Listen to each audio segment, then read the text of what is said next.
Fred and Rose West headed back today to the realm of true crime for another brutal suck. For 2 decades, Fred and Rose were the patriarch and matriarch of torture, sadism, incest, and death at their horrific British home.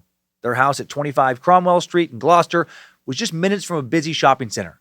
But the layout of the home, with a side entrance and little street lighting, meant Fred and Rose could sneak in victim after victim almost undetected. Then they would often lead them into the sexual torture chamber they had created in their cellar. And some victims weren't detected because they lived at 25 Cromwell Street. Their own daughter, Heather, 16 at the time of her death, would become one of their victims and not the only child of theirs who would be murdered. After decades of debauchery, cops discovered what would be termed in the press as a house of horrors a few years after Heather disappeared. The monstrous pair had strangled her, stomped her, cut off her head. Her mutilated corpse was dug up at their Gloucester home by police who were stunned to find 8 other bodies, and additional bodies had been buried elsewhere. Much more well-known in the UK than in North America, just who are these maniacs? Fred West came from a long line of Herefordshire farm laborers. He was born in 1941 in the small village of Muchmarkle, approximately 120 miles west of London, to Walter and Daisy West. Fred began life as a beautiful baby with huge piercing blue eyes and blonde hair, but he wouldn't stay innocent for long. His own childhood may have doomed him. Fred claimed that his father had sex with his sisters and that he lost his own virginity to his mother. He also had sex with his sisters. He grew up in a house of so much incest. Rose's early life, not much better, eerily similar. Rosemary Lettuce was born in November 1953 in Devon, England, with a less than auspicious heritage. Her father, Bill Lettuce, was a paranoid schizophrenic. Her mom, Daisy Lettuce, suffered from crippling depression. As a teenager, Rose showed signs of being sexually precocious, walking around the family naked after her baths and climbing into bed with her younger brother and molesting him. Why was she so sexual? She was molested for years by her father. So much incest in her house as well, so much physical abuse, a sick mirror of Fred's own childhood. In 1969, these 2 victims of terrible childhoods would meet, and pain, death, and chaos would follow. They would take what had been done to them and do that and so much worse to others. All this and more in today's British true crime, How Twisted Can One Family Tree Be edition of Timesuck. This is Michael McDonald, and you're listening to Timesuck. You're listening to Timesuck.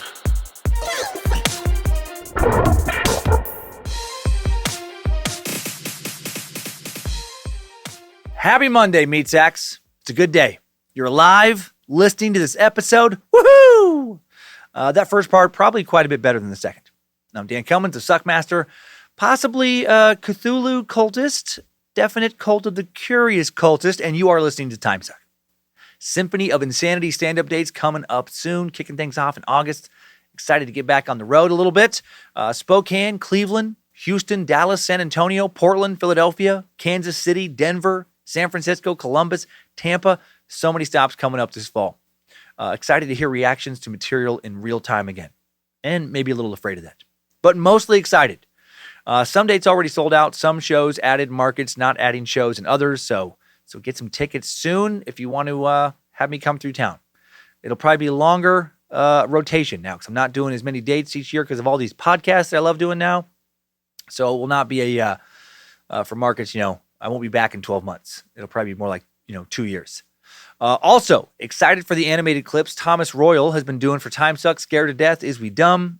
Did you know he animates a 60-second-ish clip from one of our podcasts every week, and we put it on the Bad Magic YouTube channel, on our socials also, like at Dan Cummins Comedy on Instagram and Facebook. He's great.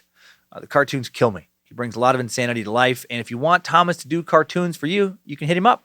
He's fast, reliable, talented animator who, after working for us, took the leap into full-time animation work, and it's really exciting to see how excited he is. It's really cool. Find him, hire him at Salty Monkey Media, saltymonkeymedia.com. We love Thomas. Super sweet 80s new wave style Timesuck basketball tee in the store now at badmagicmerch.com. Very cool. Logan continues to amaze us with his design skills, so show those guns as summer meat sacks. Don't hide those bad boys and bad girls under your sleeves. And how about that's it for announcements today? We have a lot of suck to get to. Headed back to the UK for today's true crime episode. Last time we were there, for true crime anyway, was John Hay, the acid bath murderer. Remember that guy? Really fucked up individual. Killed 6 to 9 people, dissolved most of their remains in acid. Gruesome story. Today's story is somehow way more fucked up. Took a lot more work for me than normal to wrap my head around Fred and Rose West than it did for many of the other dirtbags we've covered. So incredibly unusual for two people, a husband and wife, to agree to commit so many heinous crimes together. And their crimes very much committed together. And their crimes ran the gamut from rape, child abuse, incest, sexual torture, prostitution, often brazenly having sex with clients around their children, forcing their own child into prostitution, murder of their children. Most of all that took place in a busy neighborhood in the small city of Gloucester, England. Most took place in the 1970s in an urban home surrounded closely by neighbors near a shopping mall, in a home full of boarders coming in and out who didn't realize, apparently, that some of the noises they heard at night during their stay at the West residence were the cries of people being raped, tortured, and murdered in the fuck dungeon of a cellar they had. Stories don't get much more twisted than this one. For longtime suckers, I'd say this week's tale is on par with previous episodes like the Toy Box Killer, Joseph Duncan, Joseph Fritzl, the worst of the killers we've covered. If you're new to the show and not familiar with graphic, really uncensored true crime tales, you might want to pick a different topic to start off with. If you're still here, okay, all right, well, buckle the fuck up.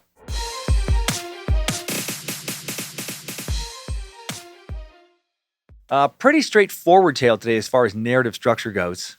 I'm going to talk a little bit about the most unusual aspect of today's episode, a team, a married man and woman, raising a family together who also happen to rape and murder and molest. How rare is this? Excuse me. You don't come across stories like this very often, thank God. And then the overwhelming majority of the episode will take place in today's timeline, covering the lives of Fred and Rose individually, from their births, and then linking when they get together, and then staying with them until death in Fred's case and incarceration in Rose's case. So let's begin. The vast majority of the serial killers we've covered, here on Timesuck work alone. Most serial killers work alone. A couple notable exceptions, Charles Ng and Leonard Lake, Henry Lee Lucas, Otis Toole. But today's couple is so different than even those duos. Neither one of those murderous pairs were romantically linked, and they certainly were not raising a family together. We've never explored a couple quite like Fred and Rose West. Never explored anyone even remotely close to these two, actually. They're just such an anomaly. It makes sense to me logically why most serial killers keep their dark secrets entirely to themselves. I think about previous Timesuck topics and serial killers like Dennis Rader, a.k.a. the BTK killer, Robert Hansen, the Butcher Baker. Both were married with children during their killing sprees, and they kept their families totally in the dark. Same with prolific serial killer Gary Ridgway, the Green River Killer, Israel Keys, we covered not that long ago, had a girlfriend and child at home while he killed. All of these men worked very hard to keep their murderous exploits away from their families. They went to great lengths to live secret lives that their partners were later, shocked by, which makes sense. Why risk your freedom by telling another person who could then turn you in? Also, if you were going to tell someone, why would that person be your romantic partner? That's a big risk. Are they going to approve? Not likely. It's hard enough for most of us just to find someone to romantically cohabitate with, someone who aligns well with our interests, who will tolerate our faults. Imagine how hard it would be to find someone who you're attracted to, who's also attracted to you, someone you want to have kids with, want to share a bed with, share a life with, and also someone who wants to rape, torture, and kill. Someone who has no problem with incest, who thinks it's totally acceptable. That's a very tough Tinder or Bumble match. Rare and terrifying OkCupid profile. Let me break down why a couple like Fred and Rose West ever existing is so rare with some stats. Some numbers involving different aspects of how they were raised, what they did. Both were raised in incredibly incestuous households, which normalized incest for them. And the odds of anyone being raised in a ridiculously incestuous and physically abusive home are thankfully pretty small. Estimates are all over the place, but the studies I've seen regarding incest that involves actual vaginal or anal intercourse, penetration, puts the number at less than 2% of the general population. Possibly far less than 2%. And regarding male victims of incest involving sexual intercourse, the number drops, below 1%. And then out of these victims, how many are regularly having sex with their parents for a period of numerous years, like both Fred and Rose? And out of that number, which has to be small, how many of those victims go on to be incestuous victimizers in the same home, regularly having sex with younger siblings? How many people are surrounded by that much fucking incest? It has to be what? Less than 1% of 1% of 1% of the general population? And then, what are the fucking odds that two people raised in households like this would actually be raised in households in the same area, and then meet, and then be attracted to one another, and then date, get married, stay married for over 2 decades, and then not only repeat the insanely incestuous pattern with their own children, but also take things much further. Fred and Rose West have to be like a 1 in a billion couple, 1 in 5 billion or something. Thank God. It's almost completely unheard of for someone as dark and deranged as Fred West to meet someone equally dark, if not more dark, who shares their specific type of derangement. The narrative regarding what kind of relationship these two actually had has changed a lot over the years. Initially, Fred was seen as the monster, and Rose was viewed as one of his victims who was coerced into helping satisfy his depraved sexual fantasies. And I think this has to do with both sexism. A woman couldn't possibly be as sexually monstrous as a man. It's just not in them. And also, there are more stats that illustrate why the relationship was originally framed this way. Statistically, women just flat out aren't as rapey and physically abusive and murderous and as murderous as men. Across the world, looking at a compilation of crime stats from almost every nation, almost 78% of murderers are men globally. And when it comes to perpetrators of rape, over 90% of rapists are men in almost every country. In cases of child rape, studies show anywhere from 80% to about 98% of perpetrators being men. In most studies, men account for, well over 90% of these crimes. Couldn't find stats specifically for gender differences in incest cases between parents and children, but I imagine men account for the majority of those crimes as well, since a lot of studies show that around half of child molesters molest their own family members. So fucking creepy dicks. A lot of creepy, dirty weens out there looking for homes in all the wrong holes. Not enough clean weens in the world.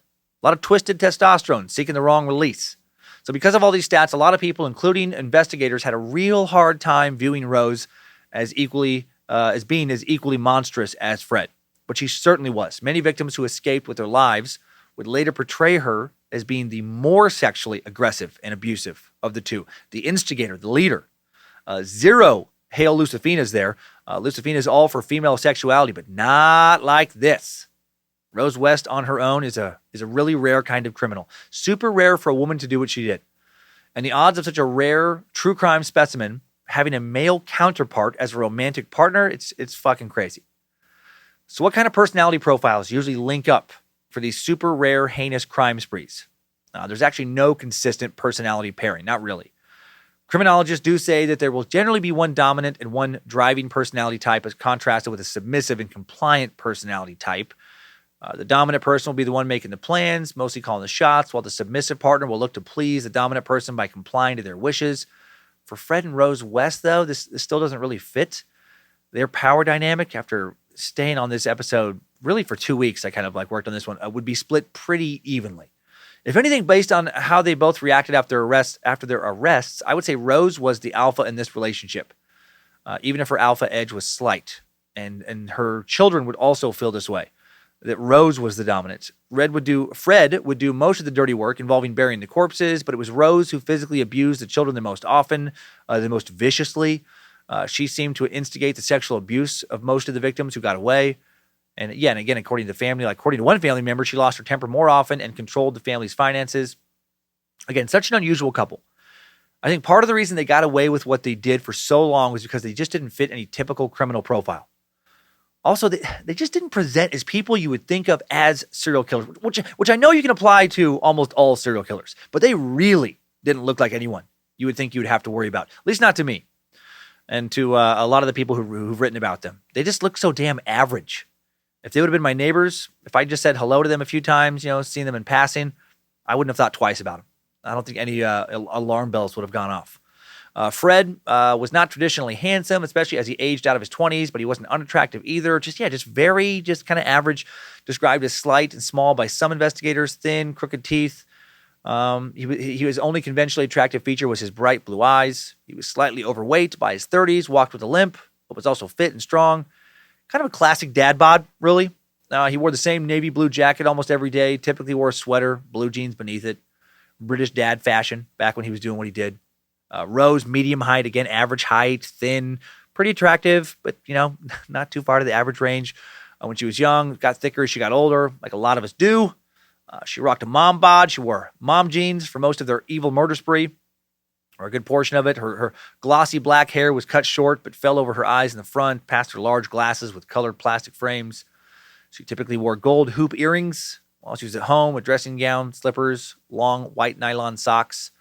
She did not look like the crazed, sex-crazed meat sack she was. She looked like a nice lady, much more likely to offer you maybe a cookie, some tea, than she was to take you down to the cellar and fuck you and then kill you. She and Fred presented as typical middle-class British people, a British couple. Their house, 25 Cromwell Street, further helped present this air of normalcy as well, at least from the outside. They lived in a modest, semi-detached house that Fred lavished care on, including adding in an ornate house sign fashioned in wrought iron that read the home's address in curly white letters in a black frame. A second pair of iron gates, about 6 feet tall, were painted gray and fastened with a lock in the middle. They kept a key to the front door under a stone just a few feet away. The front door was stained dark brown in an attempt to make it look like oak, and there was a lucky horseshoe nailed above the door, reminding Fred of the country village where he grew up. He was a sentimental, incestuous rapist and murderer. It was all a little ornate, a little overdone, but nothing you would look twice at, walking down the street. Inside, though, the house of horrors, not typical. You would very likely start to wonder what the fuck was going on in this place. Started out normal, then got pretty unusual a little ways in. The small hallway just inside the front door was painted lime green. There was a tool room where Fred kept his building equipment at the end of the hall. The washing machine and dryer were there. Head through another door, down a step, and you were in the living area. Nothing odd so far. But then go up to the second floor, up a set of stairs behind the door to the right of the entryway. A landing would lead to another lounge with a walk-in bar by the window, tropical mural, and a television. Some guys, want a so-called man cave. Fred wanted a pimp lounge. Usually on the TV, hardcore porn was playing, whether the kids were around or not, and they were often around. Fred and Rose's favorite porn was, very hardcore BDSM stuff. Get masks, someone getting whipped, shit like we talked about in the Robert Ben Rhodes truck stop, killer suck. Remember Incubus? Resistance is futile, slave. Accept submission to Incubus. The sensor deprivation hood, electrified nipple clamps, mummification tape, and dildo drill.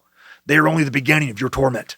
Await the sexual ascension and devastation only Incubus can bring to a slave. Fred West, as you'll learn, every bit as sexually scary as the truck stop killer, as was Rose. In this pimp lounge of his, Fred often, just sat around watching this porn. He could also be an intercom, listen to another kind of show, the sounds of Rose having sex elsewhere in the house with some paid client. Sometimes Rose made so much noise that she could be heard without the intercom. She typically took her clients upstairs to the room directly above the bar.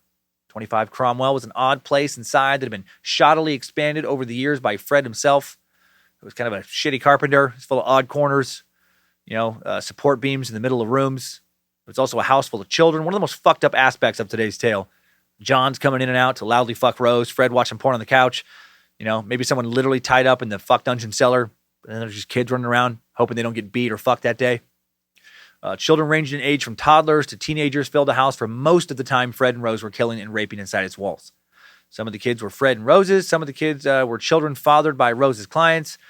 Some were Fred's kids from before he knew Rose. Some were foster kids. We'll talk about that later. It's unbelievable. And Fred and Rose exposed all these kids to a world of basically zero sexual boundaries. The atmosphere in the West House was ridiculously sexually charged, basically all the time. Fred and Rose would talk about sexual acts committed with Rose's prostitution clients in graphic detail in front of the kids. Fred would often also talk about random women he saw on the street, what he wanted to sexually do to them. They would host literal orgies. They both molested their own kids. They were swingers, everything. The kids who survived this ridiculous atmosphere would later refer to Fred and Rose as being completely sex mad. Two psychopathic nymphomaniacs. What an insane place to grow up. I can't imagine spending a childhood in that kind of home. Their fuck-happy home was a place created by the rare combination of Fred and Rose's very atypical childhoods. Fred and Rose had such fucked up childhoods themselves, as you'll see in the timeline today. This all felt very normal to them. Their collective normal was so far from what the overwhelming majority of us find to be normal. Thinking about their normal made me think about just how subjective the concept of normalcy really is. You ever let your mind wander there? How strange is that when you really think about it? What a mind fuck. Allow me to take a strange detour here regarding the nature of normalcy that I promise will circle back to Fred and Rose West. We, as in all of humanity, collective humanity, we make up all this shit as we go along. Laws, priorities, morality, what gods we worship, if any. Think about how many different spiritual belief systems exist out there in the world today. And how many of their followers are 100% convinced that they're living the quote-unquote right life. They're doing things the right way, the only way. Since many of their theologies directly oppose one another, mathematically, if one of their belief systems is actually right, That means that the overwhelming majority of humans on Earth don't know what the fuck they are talking about when it comes to the convictions they hold most dearly. That's 100% true. It has to be. Best case scenario, spiritually, billions of people are completely wrong in their belief of how we got here and who is watching over us. We're such an odd species. We make up all these rules to live by, and in the grand scheme of things, these rules don't mean shit. Last week's episode on Lovecraft and his cosmic horror clearly have impacted my thoughts. But really, it's so interesting. Some cultures think premarital sex is not only normal, but important. What you should do. Others, cultures think it's sinful and terrible. Same act, very different moral views of it. In some cultures, monogamy is one of many equally moral options for romantic relationships. In others, it's the only moral option. Anything else is disgusting and depraved. Some cultures don't care at all about homosexuality. Others despise it so much they label it as being illegal. And then there are different political belief systems, right? There are diehard conservatives, bleeding heart liberals, communists, capitalists. So many of these people think that their system is far and away obviously the best. Anything else is nonsense. And just like with religion, best case scenario mathematically, most of them have to be flat out fucking wrong if one of the belief systems happens to be right. Again, best case when it comes to humanity's driving belief systems, most people are wrong. So many different views on this is what's right. This is how you should live. This is how you have to live. There are people who loathe profanity, people who don't care at all about it, people who find pornography immoral and exploitive, people who think it's a great tool to use to enhance one's sex life and celebrate sexuality. The only real definite in life is death. We're all going to shed our mortal coils. What happens after death? We can't even agree on that. What happens between birth and death? Well, we have to eat, breathe, drink water if we want to keep living. But the rest? Well, what we choose to do with our time, deciding whether it's wrong or right, pretty damn subjective, isn't it? We don't have to wear clothes. We don't have to have money or laws or taxes. And I can go so much further, but you get the point. Much of what defines our lives, what we value, what is good, what is bad, what we believe, what we don't believe, subjective. Through years of agreements, civilizations are born, cultures arise for future meat sacks to be born into, and then those meat sacks can choose to buy into that culture's values, that civilization's rules, or, like Fred and Rose West, see I circled back, they can really choose not to. Holy shit, did Fred and Rose West choose not to buy into the culture around them. They lived very much in their own world. They made up their own rules.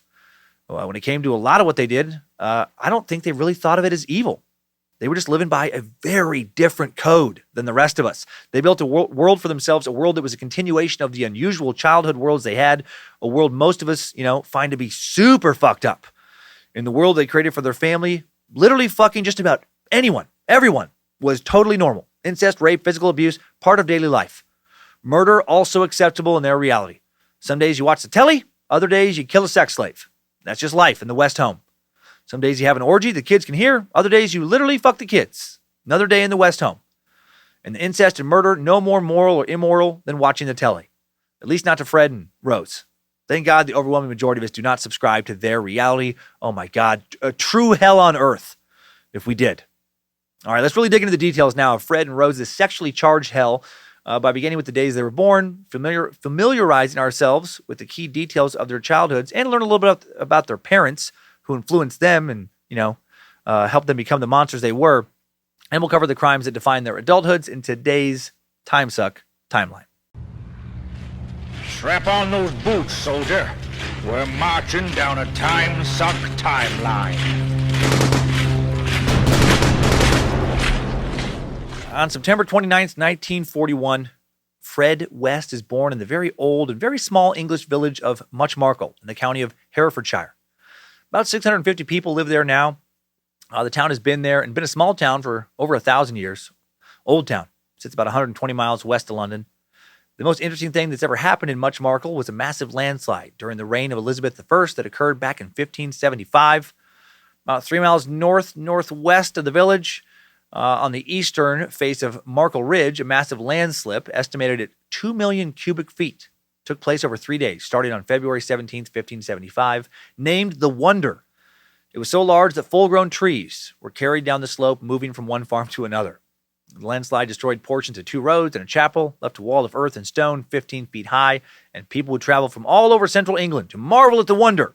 In the days before TV, podcasts, and video games gave them, more stimulating shit to do with their free time. Fred's parents had met in Muchmarcle, a town described as being pretty culturally removed from the rest of England. Read backwards as fuck. A little country village full of mostly farmers felt like a throwback to an older, simpler, and frankly much less educated time. Fred West's father was a man named Walter West, born in 1914.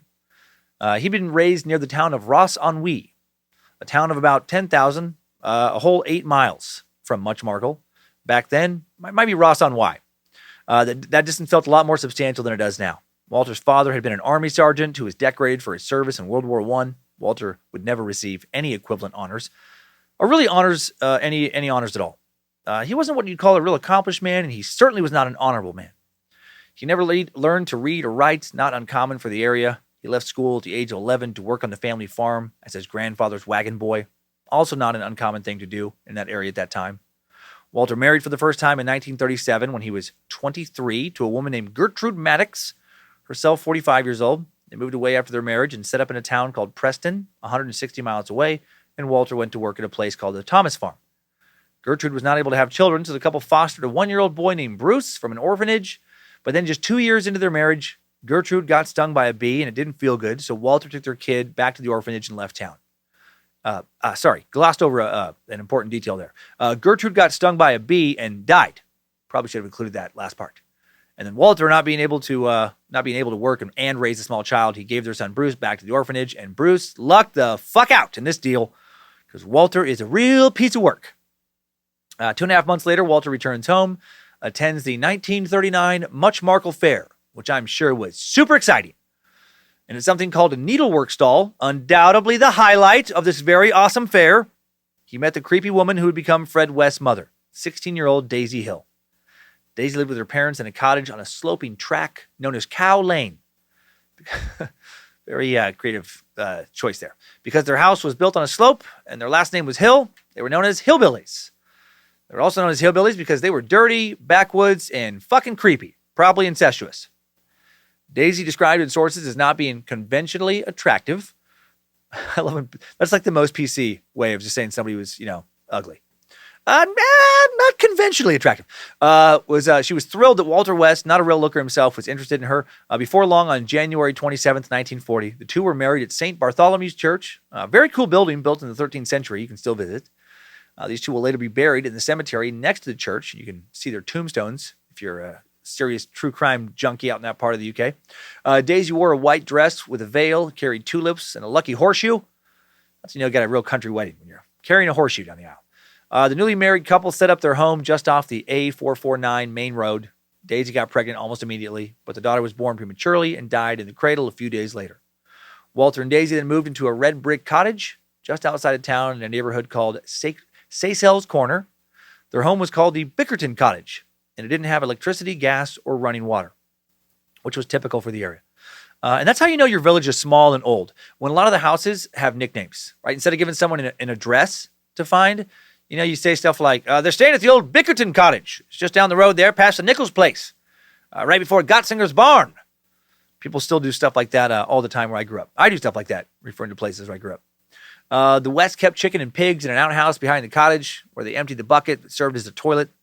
There in this wonderful sounding palace of a home, Daisy got pregnant again, and she gave birth to a healthy baby boy on September 29th, 1941. After their first child dying so soon after birth, they waited a few weeks to name this one. Wanted to make sure he's going to stick around before they spent a lot of, brain power on a name, I guess. They named their boy Frederick Walter Stephen West, known in the family as Freddie.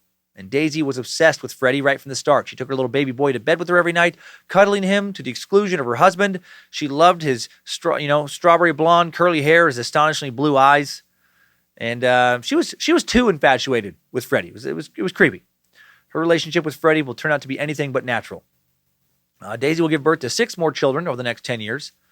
And with all these mouths to feed, the West soon descend into considerable poverty, even by Muchmarkel standards. During World War II, Walter will only earn about £6 a week, about £300 a week today. That equates to about 25% less than the UK minimum wage right now. Not nearly enough to provide for a large family.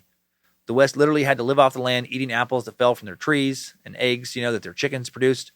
Walter would bring pails of milk back from the farm every day and tend to a vegetable garden behind the house. Daisy baked bread and did the family's laundry in an old iron tub. In July 1946, finances get a little bit better, and the West move again and arrive at the home where Fred would grow up and learn how to not properly raise a family.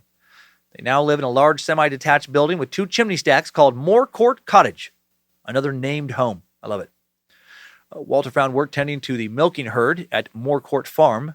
Moorcourt Cottage had 3 bedrooms, one for the parents, one for the now 3 boys they had, and one for their 3 girls. 2 of the children ended up dying in infancy out of the 8 Daisy gave birth to, having her final child in 1951. Tin bath in the parlor was where they all washed up. Toilet facilities were once again limited to a single bucket, which had to be emptied every morning. This all sounds delightful. Once again, I'm so happy to be living during the present day. Hot showers and cool AC. Fuck the past. Never have to shit in a bucket.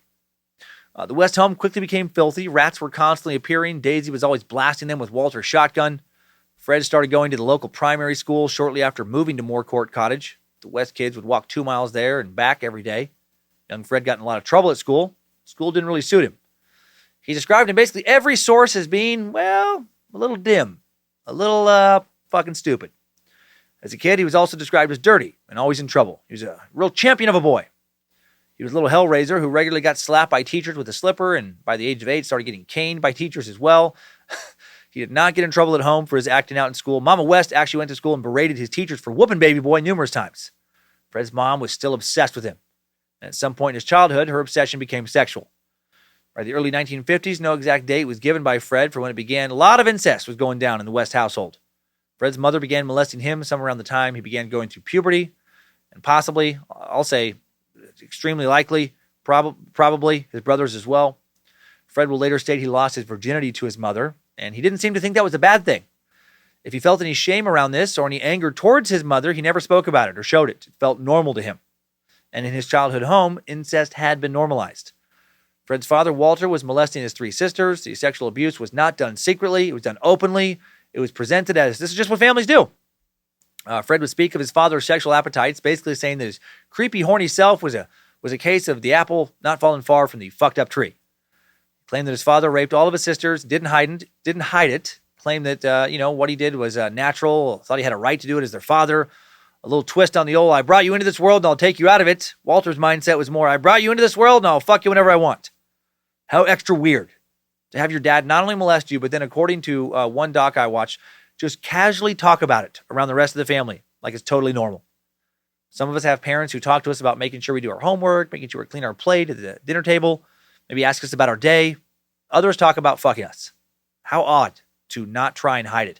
Fred would even later claim that his dad, at some point in his childhood, around the time he went through puberty again, taught him about bestiality. What another odd fatherly lesson. Son, pay attention. This is how a real man fucks a cow.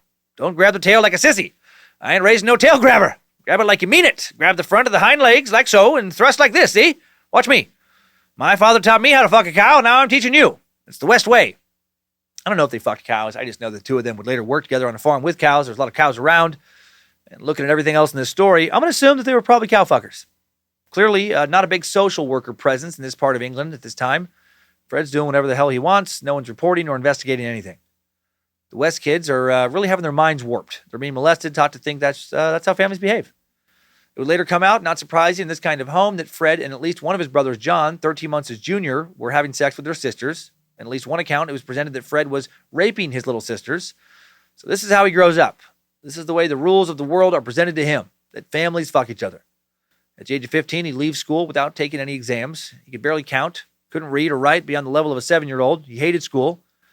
He's probably mad, that his teachers frowned on him, trying to fuck everybody. School sucks! Teachers don't even fuck you, ever. They won't even let me fuck the other kids. What's their problem, stupid prudes? I guess they just weren't raised right, While he hadn't done well academically, he had shown some mechanical aptitude. He was handy. And boy, was he ever. And this would help him stay steadily employed as an adult. He liked woodworking classes. He made a 3-legged milking stool and a bench, which he gave to his mom, Daisy. Of course he did. 1956, at the age of 15, Fred gets a job working with Daddy Walter, at a few local farms. People later remembered him as a messy boy, mud-covered Wellington boots with yellow teeth and tufts of facial hair, who only gave mumbling answers and often looked away. The West family, standing out even in much markle for being dirty fucking hillbillies. Backing up a little now to 1953, when Fred was 12, this was the year that Rose West would be born. Born Rose Lettuce, November 29th, 1953, to an equally dysfunctional family. Rose's father, William Andrew Lettuce, known as Bill, had been born in 1921 and brought up in Northam. small coastal town on the North Devon coast in southwest England, 150 miles southwest of the cultural oasis of Muchmarkel. Bill's mother was a nurse and his father did odd jobs. Rose's dad was sickly as a child, then as a young adult, went on to work in an electrical shop in nearby Bideford. After finishing secondary school, he then worked as a radio engineer for the Bristol Airport Company. Bill's best friend was Lionel Green, whose family owned a business at London's East End, in London's East End, and when World War II began, the Greens moved into a large house in Bideford to escape the Blitz, where Lionel lived with his parents and 3 sisters and a girl the Greens employed to help look after the kids. And that girl's name was Daisy Gwendolyn Fuller, and she would become Rose's mother. Daisy was from Chadwell Heath, a bit of a rundown area of East London and the greater London area today. Back then, its own proper little blue-collar town in Essex. Her father was a professional soldier. Daisy followed in his footsteps of public service. During the 1930s, she worked at a public house in London's Brick Lane. Then she got work with the Greens, moved with them to Devon. She wasn't immediately impressed with Bill. He seemed stiff and a bit of a dud. He hated profanity, didn't smoke or drink. He preferred grapefruit juice to beer. He seemed too straight-laced for her liking. She had no idea he was trying harder than the average bear to regulate his behavior in public because he was hiding some real darkness inside and some serious mental illness. Daisy liked that Bill didn't manhandle her or chase after other girls, and they started to date. One of the worst decisions, if not the worst, she would ever make. The two were soon married on April 18th, 1942 at St. Mary's Church in Essex. Afterwards, Daisy moved in with Bill's parents in their tiny house on Castle Street, which his parents kept obsessively clean. And it was only after they'd gotten married that Rose learned that Bill was a diagnosed schizophrenic who had been suffering severe psychotic episodes since he was a kid and who was not taking his medication. All these episodes continued throughout their marriage. Whenever he was off his meds, which was usually he was off his meds, he'd become aggressive out of nowhere and often had irrational suspicions that people around him were plotting against him. His mental illness, combined with him being a terrible human being at his core, a physically and sexually abusive monster, would create a nightmare of a home life for Daisy and their children. Bill wanted a large family. Awesome. Always great when unstable monsters want lots of kids. And they got busy in that department right away. The two were still living with Bill's parents when their first child, Patricia, was born in 1943. Second daughter, Joyce, born 18 months later. A few months after that, Bill joins the Navy as a radio operator sent to the Philippines. When the war ends in 1945, Bill volunteers to stay on, remaining in the Navy for the next 3 years. Their third daughter, Glennis, born in 1950, and then the Letts moved to a house in Northam at 57 Morwenna Park Road. Their house was a newly built 3-bedroom property on a small estate. When Bill came back for visits, it was clear that his Navy training had influenced him. He demanded that their house be kept spotless. And he and Davy often got into shouting matches about this. He also, and here comes schizophrenia, did not want Daisy to be friends with anybody, including their neighbors, who found it odd that Daisy only spoke when spoken to. Overly controlling. That's often how the abuse starts, Meat Sacks. If someone really loves you and isn't an abusive shit, they don't worry about who you're talking to. I don't care who my wife Lindsay talks to. Actually, the more friends she has to talk to, the less she feels the need to talk my ear off. JK, kind of, but not really. I love her. Also love that I'm by far not her only social outlet. Daisy gets pregnant with her fourth child. Bill leaves the Navy. He'd regret doing so for the rest of his life and resent his family for it. I think he would have resented his family no matter what because he's a real piece of shit. That's just the reason he gave for some of his abuse. There wasn't much work in Devon at the time. Jobs were not paying much. So Bill works for a while repairing television sets. But his mental illness makes it so that he's not employed for very long in that regard. He bounces around to various odd jobs. He'd be unemployed for long stretches. I have no idea how he kept his shit together for a while in the Navy. The Letts were a poor family, but despite being poor, Daisy was determined never to let it show. She dressed her children well, brought them up with good manners, also gave them chores, ironing, babysitting, doing the shopping. And of course, when Bill came home, it was everyone's job to make sure that the house was super, super clean so that father didn't lose his shit. Let's worked really hard to make sure the home was clean because if they didn't, Daisy and the kids got beat. By the mid-50s, Daisy was often seen around the village with black eyes. At least on one occasion, Bill was witnessed pulling his screaming wife down the front steps of their house and hitting her. It's fucking ridiculous. Also, by the early 50s, the children weren't allowed to play outside in the yard anymore. Why is that? Because they were also being beaten savagely. Bill would often hit his kids, boys and girls, in the face. He'd beat them with copper rods from the boiler. He'd throw nearly boiling hot water on them. He was a severely mentally ill psychopath. In 1952, Daisy gives birth to their fourth child, Andrew, and the birth leaves her with severe postpartum depression. I'm sure years of spousal abuse didn't help in the depression area either.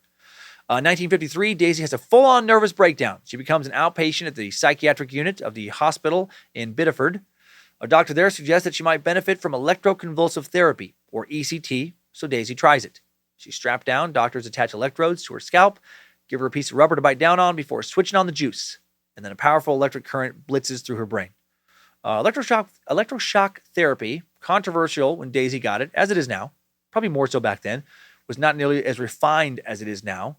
Now it works very well for some people. I've met some people, some Timesuck fans actually, who, based on me talking about it disparagingly in other episodes, told me that they had undergone ECT and it helped them tremendously.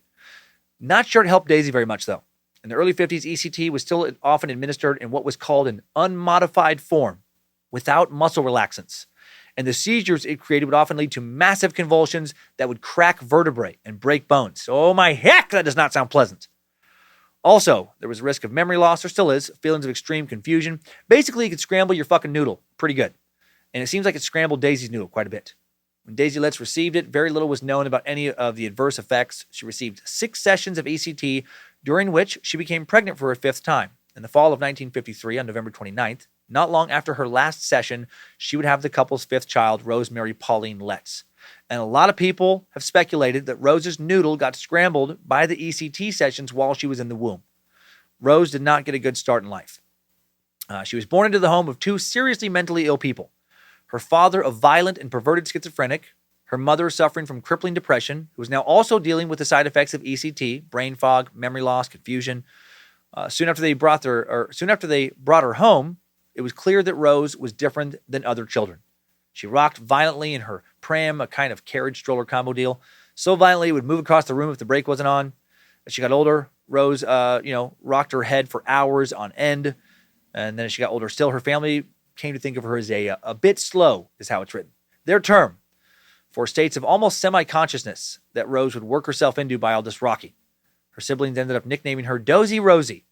Because of her slowness, she was often left on her own, spent time with, 6 pet hamsters.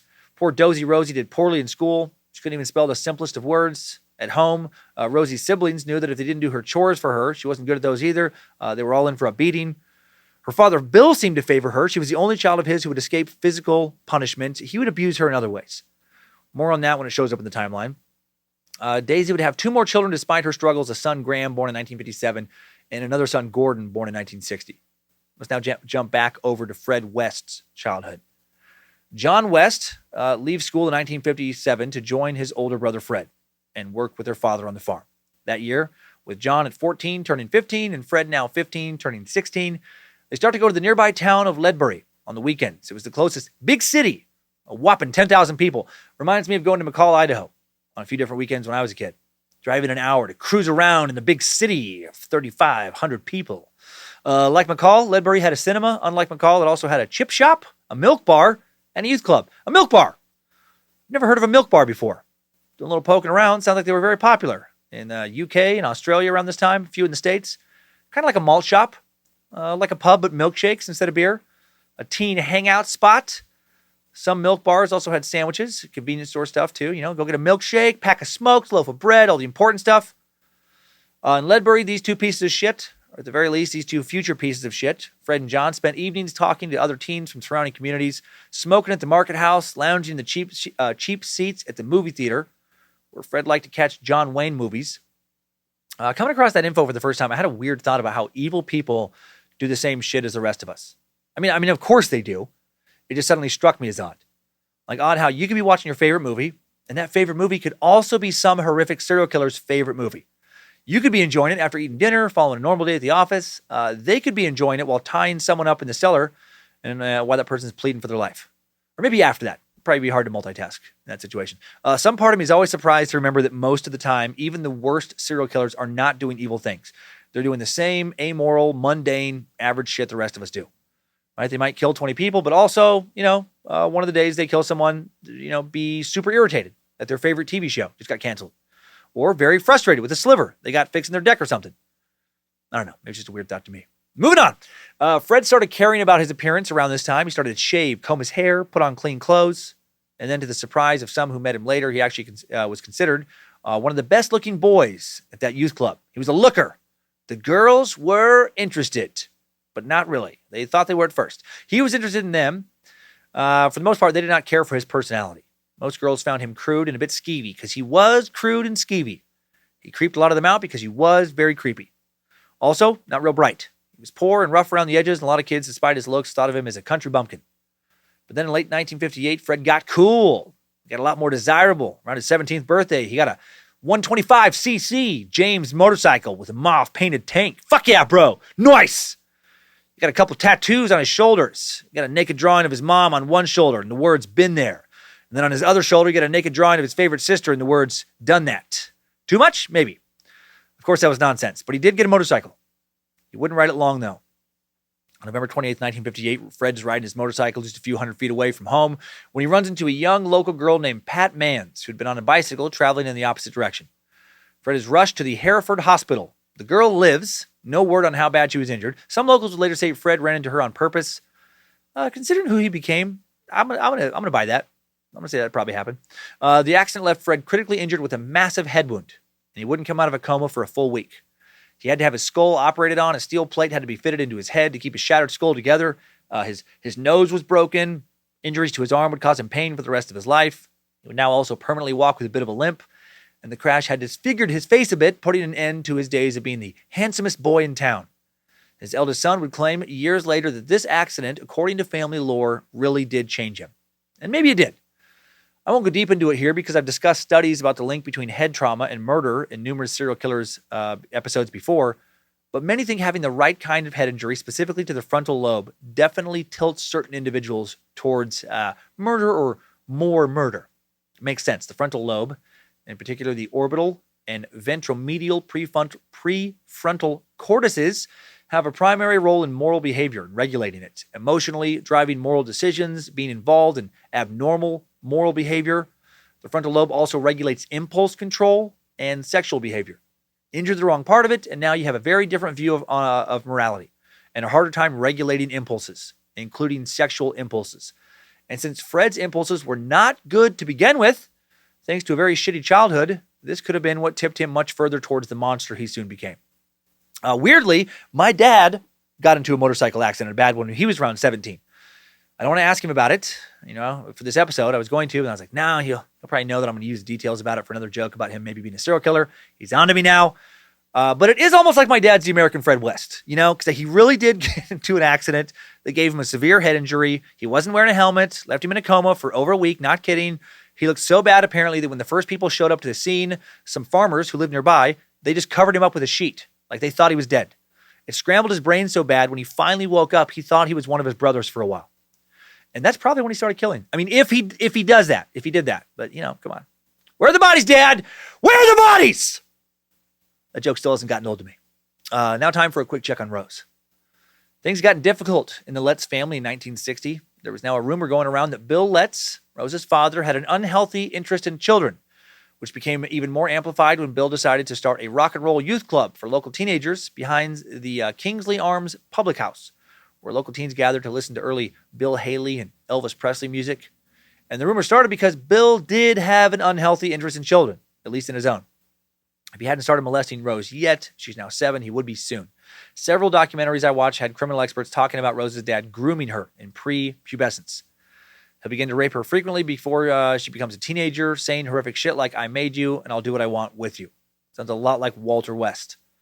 Just like with Fred, in her early childhood, rape and incest are normalized by her primary caregiver. By the time she hit puberty, Rose will be walking around the house fully nude, flirtatious. She'll be highly sexualized, be having incestuous relationships with her 2 brothers in addition to her father. So fucked up, obviously, also mirroring Fred's home environment. Bill's youth club soon shuts down. Bill decides to pack up the family, move to Plymouth, where people don't know he's a pedo yet. He'd also found a poorly paying job at the nearby Devonport dockyards. Things were not good at home. Daisy was on the verge of a second nervous breakdown now, cleaning the house up to 4 times every day. Rose, too, behaving oddly. She cuts up her bed sheets to make clothing for her dolls. She lies incessantly. It is a shit show. Of course it is. Bill is literally crazy. He's an unmedicated, paranoid schizophrenic. He's violently abusive. He's beaten Daisy, beaten and molesting the children. Back to Fred West now, in the summer of 1960, in Ledbury. After recovering from his motorcycle crash injuries, Fred meets his future first wife, a pretty 16-year-old who'd moved down from Scotland named Catherine Bernadette Costello, known as Rena. Rena was a bit of a delinquent. Her first appearance in court had been for theft back in May of 1955 when she was only 11. There have been multiple court appearances between 1955 and 1960. The two meet. They date off and on over the next year or so. Can't find any real details about their initial romantic encounters other than it was hot and heavy. And then they took a break. Not sure why. Probably because Fred's a psychopath. In the fall of 1960, Fred is hanging out in Ledbury at a house party when he makes a pass at a different young woman standing on the fire escape. Some sources say pass. Some say he grabs her and tries to sexually assault her. I'm going to believe that claim. And then some dude stands up for her, hail Nimrod, and punches Fred in the fucking face so hard he loses his balance, topples over the railing, and falls headfirst onto the concrete below, about 10 feet down. Fred got knocked the fuck out. Once again, he ends up in the hospital with a massive head wound. Friends and family notice an immediate personality change when he recovers. He's become short-tempered and irritable. His family wonders if he's now suffered more brain damage. Dude wasn't smart to begin with. Now he's had 2 serious head wounds in a short period of time. This, of course, will not be good for anyone in this story. After he recovers in the early spring of 1961, hanging out with his friend Brian Hill in Ledbury, Fred commits his first crime, or at least the first he gets caught for. He steals a couple of cigarette cases and a gold watch strap. Shopkeepers give the boys descriptions to the police. They're arrested shortly thereafter. Fred makes his first ever court appearance at Ledbury Magistrates Court for shoplifting in April. He and his friend Brian Hill both plead guilty or fined £4 plus costs. His first criminal charge, the second would come shortly after. And it'll be a lot more serious and indicative of the monster he's becoming. In June of 1961, Fred is arrested on a charge that shocks his family. Yeah, right. They couldn't have been surprised. He was accused of having sex with a 13-year-old girl. He's 19, about to turn 20. A doctor examines the girl, discovers she's pregnant. Fred is belligerent with the police after being charged. During interrogations, it comes out that he'd been molesting girls regularly since his early teens and didn't consider his actions particularly shocking or criminal. He's surprised it's illegal. He actually reportedly said, well, doesn't everyone do it? Like he actually thought this is just how you're supposed to live your life. What the fuck? And thanks to not being real bright to begin with, those head injuries, it might have been, harder for him than the average bear to actually truly understand that most families didn't behave like this. Fred is charged with unlawful carnal knowledge of a child. He's briefly kept in a cell while his family arranges bail. His family was allegedly furious. I'm guessing they were either mad that he got caught or maybe that he was, fucking some kid not related to him. Who knows why they seem mad? Maybe to keep up public appearances of not being a family of hillbilly pedophiles. His mom, Daisy, told him that he was no longer welcome at home. She was probably mad he cheated on her. And with great bitterness, Fred goes to live with his mom's sister, Violet, and her husband, Ernie, at Daisy Cottage in Muchmarkle, another named place. Daisy Cottage. He probably hated living with his aunt and uncle. Sucks here. No one fucks anybody. At least not me. My aunt and uncle, can you believe this? They got mad at me when I got naked one night and tried crawling into bed with them. What a crazy world we live in. The 13-year-old girl has an abortion. Fred's case is set for trial in November. He quits his job at the farm, starts up with building, beginning a lifetime's work of odd jobs. He wasn't a good builder, but he wasn't the worst. He doesn't quit his bad habits. He's soon arrested again for stealing pieces of hardware from a building site. One woman claims that it was during this time that Fred raped her twice. She was 14. One can only imagine how many girls he raped who just never reported the crime. He also reportedly got a younger sister pregnant around this time. When she was 13, she would have an abortion and got one of his sister's 13-year-old friends pregnant. Fred appears in court in Herefordshire on November 9th, 1961 for the rape of a 13-year-old girl. The girl who had the abortion we mentioned earlier. Fred's prepared defense. How sad is that I have to point out which 13-year-old girl he's on trial for raping, because there's so many. Fred's prepared defense was that his 2 accidents had given him brain damage. True. The strategy would not be necessary, though. The 13-year-old girl declined to be a witness at the last minute, and the case sadly fell apart, and Fred walked free. He did at least suffer some consequences. He was no longer welcome at home. Brought, public shame to the family. I find that so ridiculous. Like they're mad at him. And the now 20-year-old Fred who has no education, is a convicted thief, widely believed to be a mentally unstable child molester, has to try and make it on his own. He becomes an outcast. Around this time, things not going much better for Rose. After 2 years of living in Plymouth, Father Bill packs up and moves the family again, first to Stratford-upon-Avon. I'm pretty sure somebody famous is from there. I can't remember who. And then the family moved to Cheltenham, where Bill worked for a defense contractor named Smith Industries. There he makes more money than he'd made previously, working as an electronics engineer on flight simulators. I don't know well, I guess he had the Navy experience. And I do know what famous person is from Stratford-upon-Avon. It's William Shakespeare. I know. I think he wrote some plays or something. You can stop yelling about how dumb I am now. Actually, he wrote some of the most famous plays of all time, right? I know him. I've read them. Romeo and Julie, McBill, King Deer, The Tempter, Piglet, Midsummer Night's Wet Dream. Oh, Jello, the murder of Venice Beach. Much to do about something or other. JK, gosh dang. The money was good with Bill's new job, but Bill also found it very stressful, and he didn't handle stress well. The violence at home now worse than ever. One wrong word, from his family would spring Bill into abusive, psychotic action. His children would later remember him doing shit like chasing him around with knives, once with an axe. What fun childhood memories. Hey, remember that time that Dad chased us around with that butcher's knife? Oh, yeah. Forgot about that. I was just happy he didn't grab the axe. The axe, that really scared me. That's when I knew he was serious, when he grabbed the axe. Bill seemed to delight in finding new ways to punish his family. He would do shit like punch his son Andrew in the stomach, knocking the wind out of him, then lock him in the coal shed, or he'd beat his son Graham's head against the wall. Just fun dad stuff. He'd lock the door at precisely the time the children were supposed to be home, and he would make the late ones sleep outside the entire night. He would regularly turn off the electricity and gas. On winter evenings, he would surround himself with all the heaters, while his children would sit in the cold. And of course, he's beating his wife Daisy still. He's molesting his daughters. Other family members would later recall some of his insanity. When Daisy's sister once came to stay with them, she slept in the living room. And then Bill took the living room fucking door off its hinges. Told her to not get too comfortable.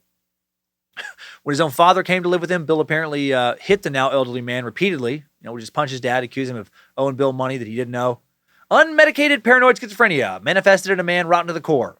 Too bad someone didn't ever kill that sick fuck and put an end to the misery his family had to endure. Rose, meanwhile, is struggling at school. She didn't have social skills, was not intelligent, had also become, overweight. She was being teased by the other children. She would react with aggression. By the age of 13, she's getting in fights regularly with her classmates. Rose also became very sexually precocious around the age of 13, indulging in exhibitionism. Graham, Rose's younger brother, later alleged that Rose had molested him when Rose was around 14 and he was 10. Rose later told investigators that she lost her virginity by around the age of 13. By that time, she was also sneaking into pubs, having sex with older men. She probably lost her virginity, even younger than 13. Unlike Fred, she was initially not keen on disclosing her childhood of continual sexual trauma to investigators. A lot of details about her childhood came from other family members, from interviews with Rose by criminologists in recent years, long after she'd been in prison for life. Like Fred had lost his virginity to his mom. Rose likely lost her virginity to her dad. Just, oh my God. Let's see what Fred's up to. 1962. During that summer, he reconciles with his parents. Not sure what was said there. Sorry, Mom and Dad. I know I should have not fucked those kids. Outside our own family, of course. That's the West way. I've learned my lesson. The outside world, I don't know what accent I'm even trying to do. The outside world, they just don't understand us. I need to protect the fam's privacy a little better. Ever since I tried to do an Australian accent, now it's fucked up my shitty British accent. He started living at Moorcourt Cottage again, runs back into Rena Costello, who's working as a waitress at a nearby cafe. They get hot and heavy again. Rena gets a tattoo on her right forearm that reads, Rena, John, true love. And it's accompanied by a heart with 2 arrows. Now 16, Rena's gotten in more trouble with the law. She's also now pregnant with a child, not Fred's. He doesn't care. They get married. Fred and Rena marry on November 17th, 1962 at the Ledbury Register office. Their only guest is John, Fred's disgusting brother. It seems as if John, while we don't know a lot about him, was just as monstrous as his brother. Super rapey, molesty, and incestuous, as we'll learn later. The newlyweds moved to Scotland into a small flat on Hospital Street, Coatbridge, at that time a grimy industrial town, and their marriage is trouble from the beginning. Of course it is.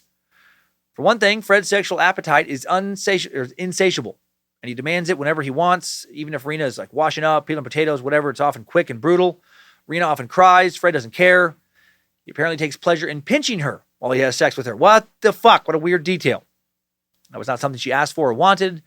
She wasn't into, some moderately violent BDSM where she was a submissive. She was just married to a sexual sadist who liked to hurt her during sex. Aggressive pinching. Not something I am even remotely interested in giving or receiving during sex or any other time. Fred abused Rena on a regular basis, slapping her around when she refused basically any demand of his, or if his dinner wasn't ready on time. And it seems Fred may have also pushed her into prostitution.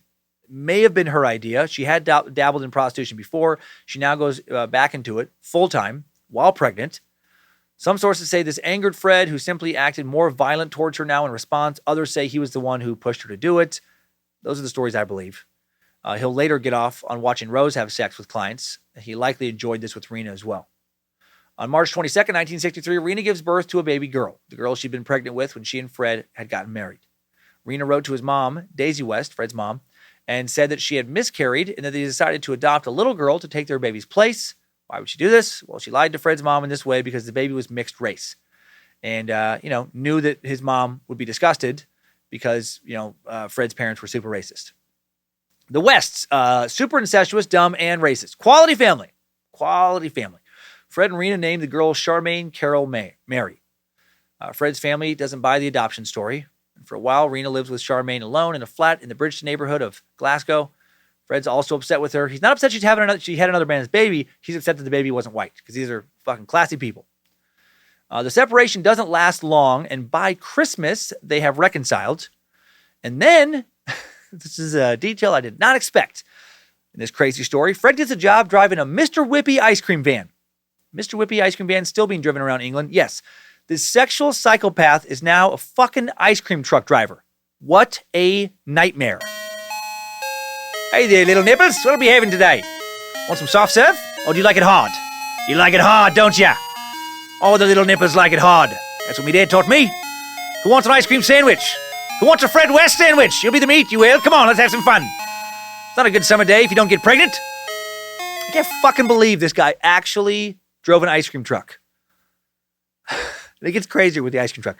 Ice cream truck's going to come back around soon. And it's going to be even more absurd. Rena gives birth again in July 1964 to a baby girl that was undoubtedly Fred's with the same striking blue eyes. They named the girl Anna Marie. Both Anna Marie and Charmaine sleep in the bottom of a bunk bed in which Fred put slats across the space between the bunks, penning the children in like animals. When Fred was at home, during the day, he insisted that the girls be kept in their kid cages. And they only be let out when he was at work. I mean, I get it. He has to deal with screaming, ice cream happy kids all day at work, and then he has to come home to more kids, right? Who wants to bring work home? He just didn't want to, bring work into his home life. I'm off the clock. Put the fucking kids in cages already. Around this time, Fred begins having various affairs. That was redundant. Various several, including one with a 21-year-old girl who worked in a factory bottling mineral water. That girl got pregnant, gave birth to a son she named Stephen. Meanwhile, another girlfriend gives birth to a son named Gareth. Dude was a big fan of sticking his dick into whatever hole he could fit it in, with no real thought to consequences. Not a big fan of, wrapping it up. Rena knew he was being unfaithful. So was she. She was also having affairs. She started seeing a bus driver named John McLaughlin. She's fucking the ice cream truck guy and the bus driver. Probably has her eyes on the garbage truck driver, too. She loves a good truck fuck. Things are going really well for the young couple. 1965, things, get worse. Fred runs over a 4-year-old boy in his ice cream truck and kills him. Definitely did not expect that detail. An angry crowd gathers around the scene of the crime, accusing Fred of reckless driving. Dude broke the most important rule of ice cream truck driving. Don't run over the kids. Even more important than the second most important rule of ice cream truck driving. Don't fuck the kids. He probably broke that rule too. I can't believe he actually ran a kid over and killed his kid in an ice cream truck. Get your soft serve, sprinkles, chocolate tops, waffle cones. Thump thump. Sorry, little fella. Mind the tires. Get your soft serve, sherbet cones, nut cones. Mind the tires. What the fuck is going on in this story? Even weirder, according to a few sources, this is what they say. I find it crazy. Apparently, fatal accidents involving children in ice cream trucks were relatively common. I know it's not funny. It's just so ridiculous. In Glasgow at this time, and Fred is released from the police station with no charges because they couldn't prove it wasn't the kid's fault. What the fuck was going on back in Glasgow around this time? Just running kids down in ice cream trucks on the reg. Despite not getting in legal trouble, Fred apparently doesn't like the stain on his reputation, doesn't like, the way people are looking at him. Yeah, you run over one kid in an ice cream truck van, whatever ice cream van, and people fucking mean mugging you. So he takes his family to Muchmarkle, back home, most of them. He leaves Rena alone in Glasgow. They would soon reunite. Fred and the children would return to Scotland, continue with his unstable relationship with Rena. They live in a caravan now, an RV, where Fred and Rena share the main bedroom, and the children sleep in a tiny room next to their parents. At some point, they added 2 young women who lived with them and slept wherever they could find a spot to lay down when, Fred was not fucking them. Fred now has a little harem. The ice cream truck murderer now has a harem of women. Rena not ecstatic about this. Soon she calls John McLaughlin, right, that bus driver, asks him to come pick her up. On the appointed day, Fred returns home unexpectedly, and there's an all-out brawl. Ice cream truck driver versus bus driver. Let's get ready to rumble! Tonight in the Much Marco Community Center Auditorium, we have the showdown to end all showdowns. Bus-driving wife-fucker John McLaughlin takes on the double-brain-damaged former Mr. Whippy child-killing incestuous ice cream truck driver Frederick West. The Scottish school bus brawler versus the Much Marco maniac. Two men fighting for the right to keep entering one vagina. We'll sell you the whole seat, but you'll only need the edge. This event is brought to you by Whipple. Wake up and smell the Whipple, you stupid pile of shit! Possibly made by the makers of Snapple, it's Whipple! Whipple kicks like a pound of pure Colombian cocaine washed down with rattlesnake venom. This isn't your mommy's energy drink. With Whipple, it's not a matter of if it will kill you, it's a matter of fucking when. But fear not, you fucking crybaby! Whipple's packed with enough caffeine to give you enough adrenaline to nut punch the Grim Reaper and send his skeleton ass looking for another mortal coil to shed. There is no heaven! There is no hell! There is only Whipple! You will have so much energy after just one can, you will literally not be able to die. Whipple will not allow it. So shut the fuck up and shove a can of Whipple up your candy ass. Whipple! New apricot nunchucks and blackberry switchblade flavors now available. Wow. If you're a new listener, I bet that was a bit jarring. Go back an episode to fully understand the power of Whipple if you need to. Anyway, during this bus driver, ice cream truck driver showdown, that was fun for me. Fred eventually took the girls Charmaine and Anna Marie as hostages and would not let her go. Not let them go. Sorry, both girls. Rena leaves with John. Now Fred is left with the two children and the two young women in the caravan. One of these women, 16-year-old Anna McFall, becomes 24-year-old Fred's primary lover now. Lucky lady.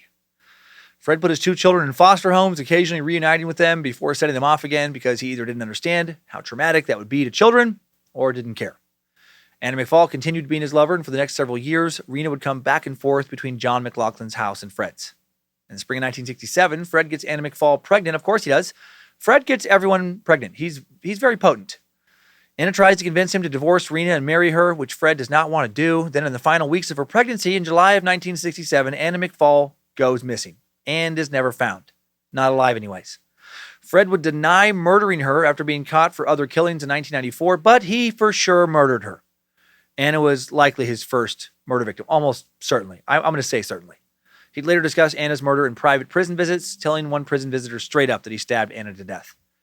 And then when Anna's remains were finally discovered, there was a long length of cord wrapped around her wrist and her corpse had been dismembered. Investigators would find that a considerable number of Anna's hand and foot bones were absent from her grave, and this matches what Fred would do to the corpses of other women we know he killed later.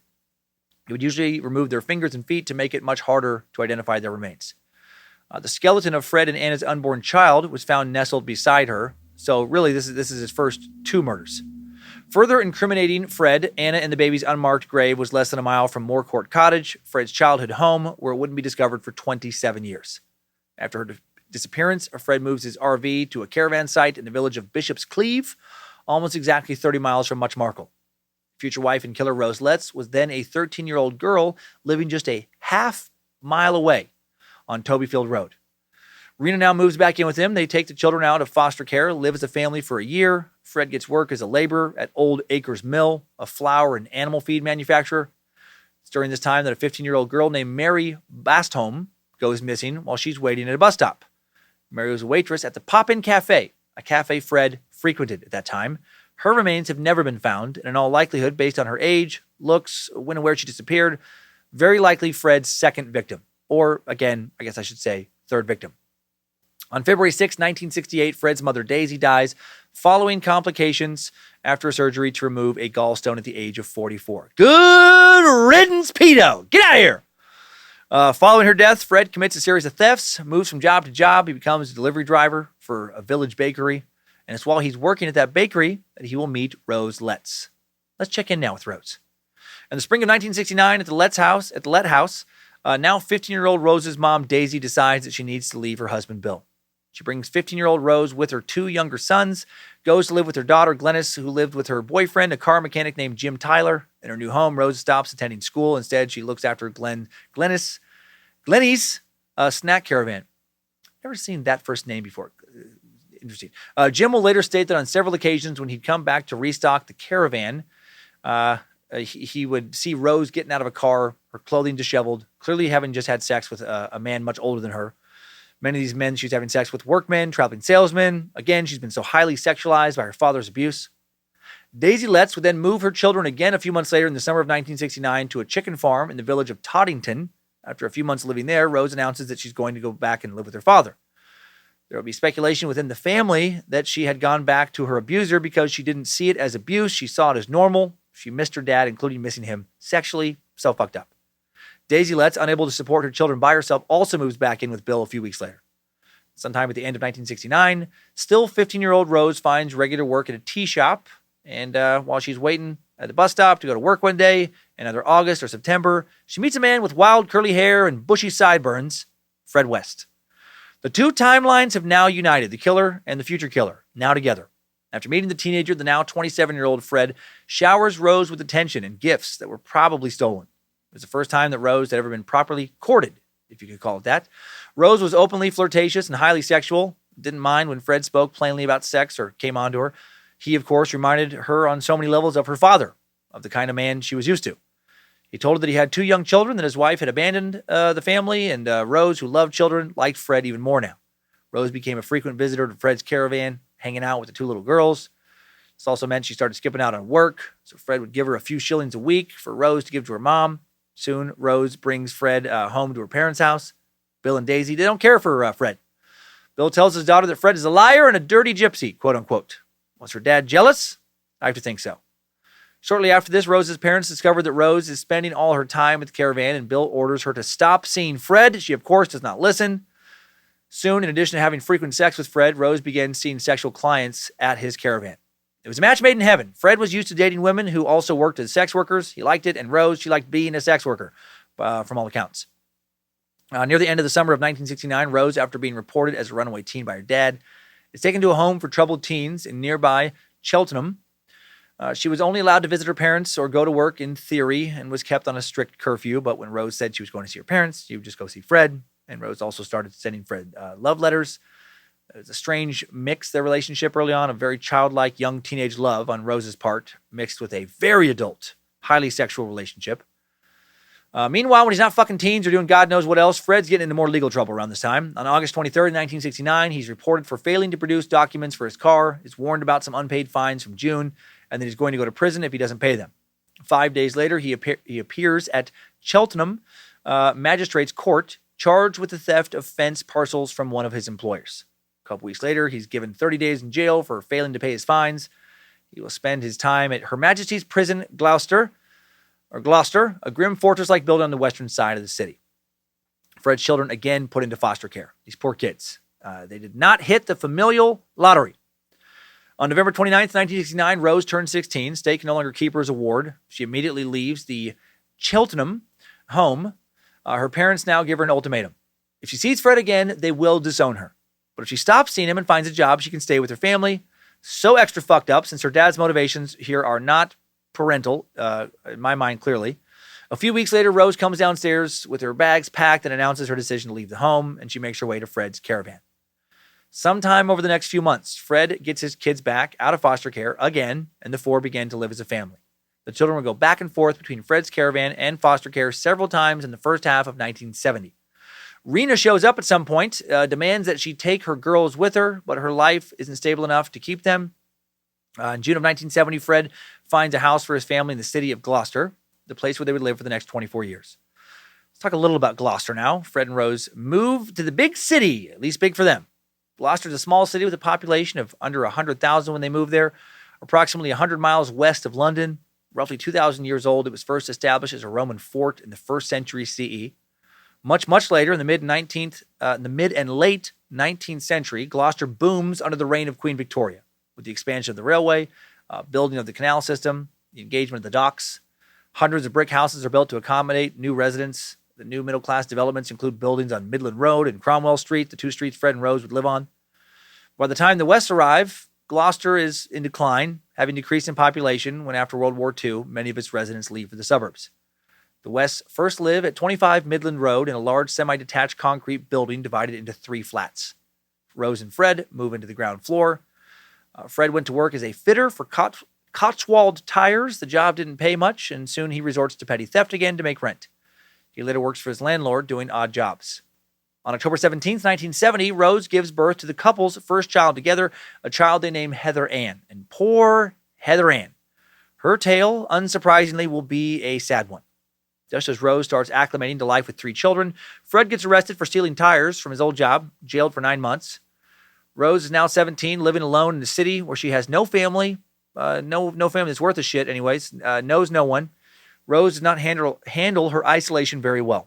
She takes her frustration with life out on her children, smashing bowls over their heads, beating them with wooden spoons, binding them with leather belts, sometimes tying them to their beds. The flat they're living in is filthy, covered with children's clothes, soiled nappies, toys, dirty plates. It's a nightmare. On March 28th, 1971, Rose takes Charmaine to Gloucestershire Royal Hospital. Charmaine was 8. Doctors find that she has an ugly puncture wound in her left ankle. Wonder how that happened. Rose was reportedly especially cruel to Charmaine. Was this wound a punishment that had gone too far or an accident? Authorities would never know. Social services are not called. The kids from Fred and Rose West would actually go to the ER during their childhoods a cumulative total of over 30 times for various abuse injuries. Ugh.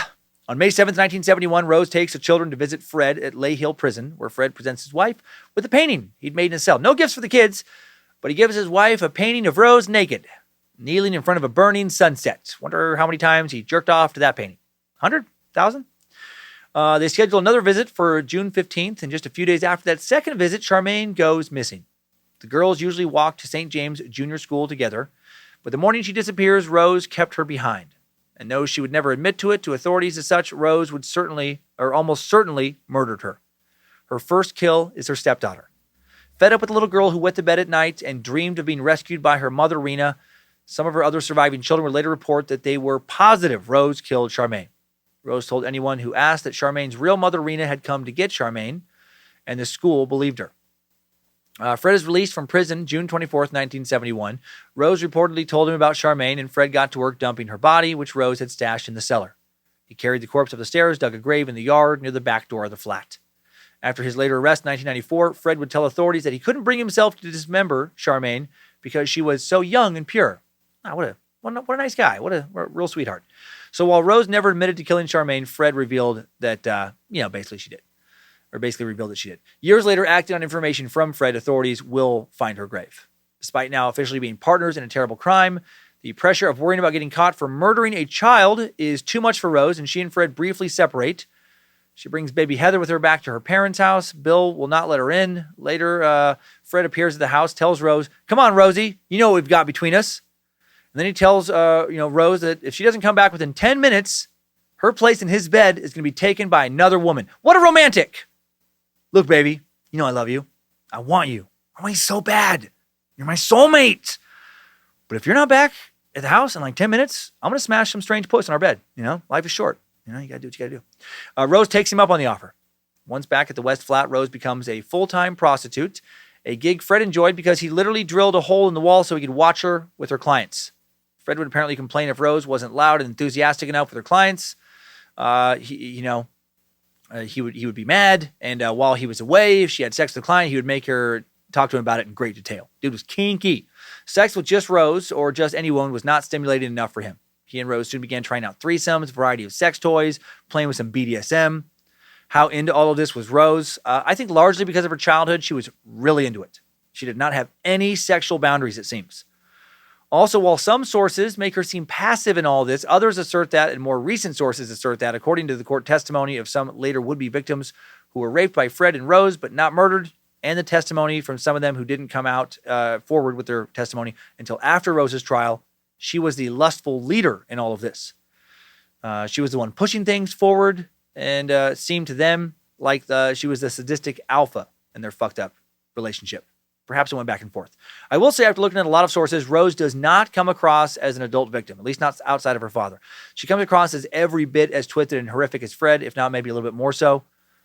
And, not really that surprising. She was raised in an equally horrific household. While Fred and Rose are really enjoying their incredibly adventurous sex life, their life is far from stress-free. At the moment, they're pretty worried about Rena, who's now been coming around more and more often, wondering where the fuck her daughter Charmaine is. In August, Rena goes to Fred's family home of Moorcourt Cottage, asks Fred's father Walter to help her find Charmaine. No word on whether or not that piece of shit did help. A short time later, Fred agrees to take Rena to find Charmaine. But first, he wants to take her out to a pub. Let's have some drinks. They get there, he loads her up on drink after drink after drink. Pretty soon she's good and hammered. And when she's unable to stand up straight on her own, he walks her to his car and then strangles her to death. Murder number 3, or actually I guess 4 for Fred. Murder number 5 between them both. He then takes her body back to his house where he dismembers her, cutting her off her legs at the hip, removes her kneecaps, and a total of 35 finger and toe bones. Then he buries her at a place called Letterbox Field, just a few hundred yards away from the jolly old family West home at Moorcourt Cottage. Sadly, because of all the dysfunction in her life, broken family, almost non-existent stable social circle, no one ever seriously looks for Rena. Her disappearance is never seriously investigated. Fred gets away with another killing. In November of 1971, a young single mother named Elizabeth Agius moves into the house adjacent to Fred and Rose. Elizabeth quickly made friends with her new neighbors, not knowing they were harboring a secret sexual attraction to her. Not knowing that at first, at least. Of course they were. These two wanted to fuck just everything. Elizabeth was surprised by how frank the two were about their romantic arrangement. They openly said they weren't married, but had children together, and that they slept with other people. Wink, wink! Hint, hint, Elizabeth. One time when Fred and Rose were getting back home in the early hours of the morning, they surprised Elizabeth by just straight up telling her that they had been, quote, driving around looking for young girls. They were looking, they said, for girls between 15 and 17 who could pass for virgins and live with the Wests while they became her pimps. They just straight up told her neighbor this. Elizabeth is shocked. She thought they were joking. They were not. Imagine your neighbors telling you that, right? Like your neighbors get home late. You happen to be outside, see them. Oh, late night. You two do anything fun? Tried to. Trolled for teen puss for hours to whore them out, but you know what they say, pimping ain't easy. So we're going to call it a night. Look for some young strange to fuck some other night, live another day. For fuck's sake. A few months later, Elizabeth is in the kitchen with Rose when Rose straight up tells her that Fred and she want to have a threesome with her. Elizabeth is shocked and then further shocked when Rose tells her all about her clients and shows her special pills she said prevented STDs. They did not. It's believed the West picked up multiple STDs over the years, including syphilis. Elizabeth continued visiting the West after this. Makes me wonder if she was at least thinking about having a threesome with them after hearing all this. Then one visit, she's given a cup of tea. Shortly after drinking the tea, she begins to feel drowsy. She passes out. When she wakes up, she is in bed with Fred and Rose, who are both naked. They've just had a threesome, one that she never consented to. Rose goes out of her way now to tell her that Fred has just fucked her while she was unconscious. And then the couple helps get her dressed. She's still drowsy, and they take her and her baby son home. Yes, there's a baby son nearby for all of this. Elizabeth had been terribly assaulted. Yes, she was also lucky. She narrowly escaped being murdered. Many others would not be so fortunate. Elizabeth's story would not become public knowledge until Fred and Rose were caught for murders over 2 decades later. Elizabeth did speak to police right after it happened. Said she would not testify at trial due to fear her husband would leave her if he found out. So tragic. Sad she was worried, and married to a man who she feared would leave her for being raped, and sad that the West got away with, more of their bullshit. Rose and Fred officially tie the knot, 1972. Did you forget they were not technically married? I did. They hitch up on January 29th, 1972 at the Gloucester Register Office. Finally! No more living in sin. About time these two dirtbags cleaned up their acts. And of course, they don't clean up shit. The two now decide that they need a house large enough to raise a big family. And also, of course, have a separate area for prostitution. It wasn't long before Fred found exactly what they were looking for. 25 Cromwell Street, just a short distance from where they already lived. This address will become so infamous in Britain, after they are later arrested, it will be bulldozed, and no structure will be built in its place. Shortly after they move, Elizabeth pays them a visit for reasons that are never made clear. Why did she check out the new home of the people who had previously raped her? I wish I knew. Fred shows her their new cellar, which he says he's thinking about using as a special area for Rose's clients. And then he adds, quote, I could soundproof it and use it as my torture chamber. Wink, wink! Fun. I'm sure Elizabeth is super happy with her decision to go check things out and feels super safe around Fred, as her rapist explains how he's going to turn his new cellar into a proper fuck dungeon. To help pay the bills at their new home, the West start taking in lodgers now, lodgers that Rose occasionally will slip into bed next to and try to have sex with in the middle of the night. Just another fun little rapey sex game the West like to play. Oh, whoops! Oh, man! Oh, sorry about this. You're awake. How did my naked pussy sneak in here? Gosh dang, I've got such a rascally puss.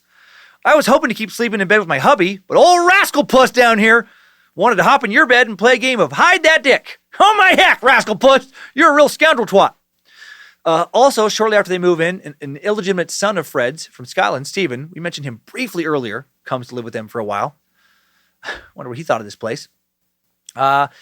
Amazing to me how many kids just show up in this suck to in and out. These two had zero interest in birth control.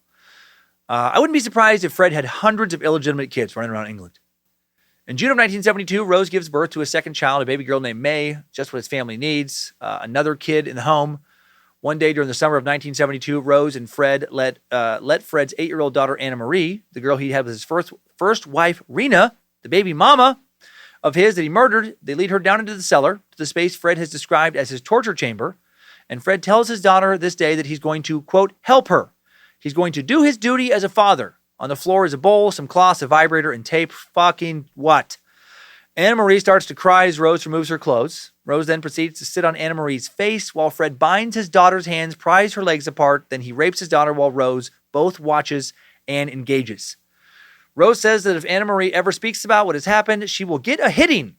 Also says that what they did was normal. There's no reason to be upset. It happens in all kinds of families. It's all part of growing up. Sadly, she was correct about part of that because we know similar shit went down in both her own family and in Fred's.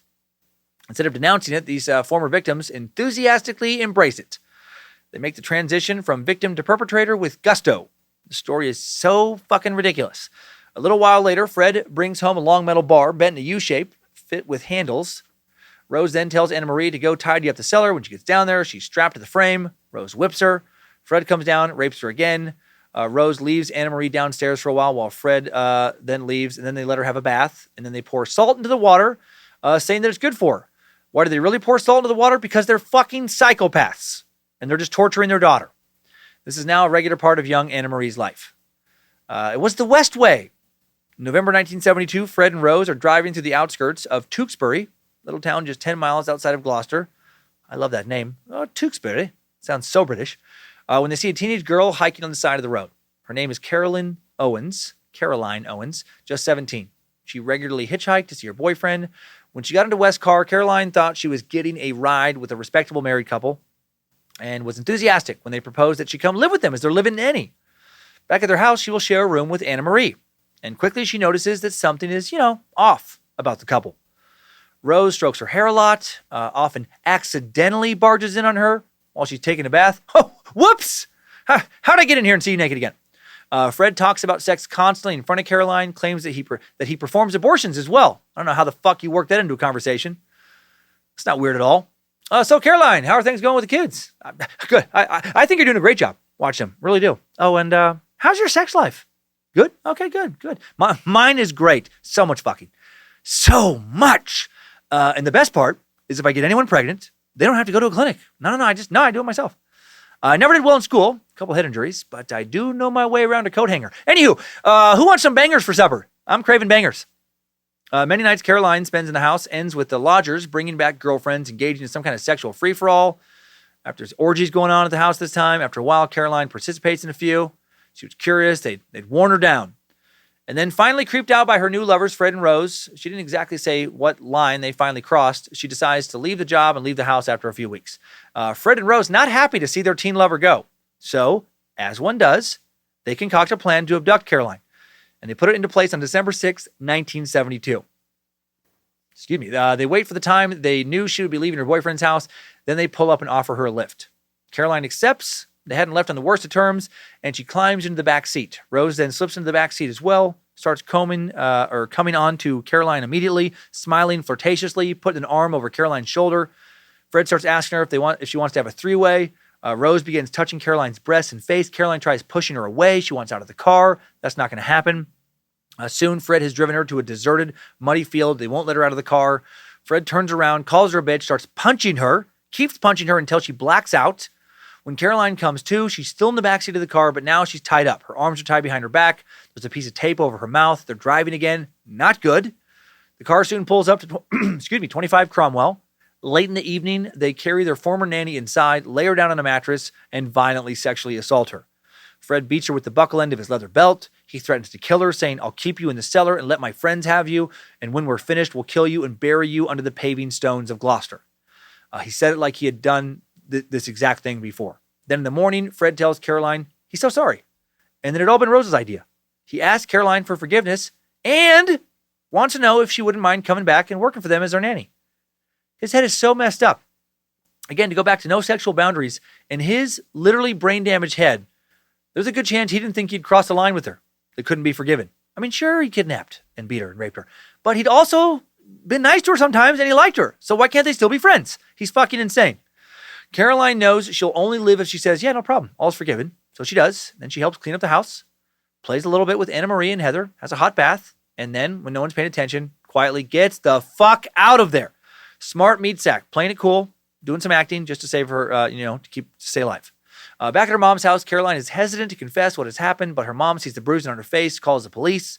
Detectives now go to Cromwell Street, interview Rose. When Detective Kevin Price asks Rose if the allegations are true, she replies, "Don't be fucking daft. What do you think I am?" They search the car, find a button from Caroline's coat, as well as a roll of brown tape. Fred and Rose are then arrested. And then once interrogated by authorities, they openly admit to sexually assaulting Caroline. Now they're going to get in so much trouble, right? No. Caroline does not want to give evidence in court, crippling the prosecution's case against the Wests.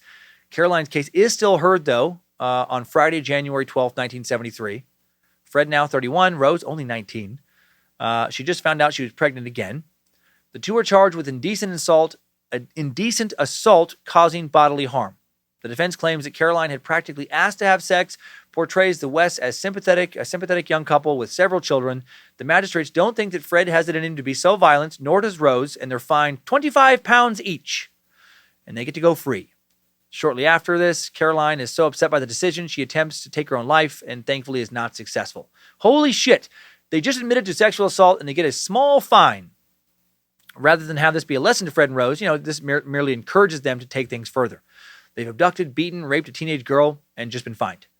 This doesn't exactly put a real fear of the criminal justice system into them.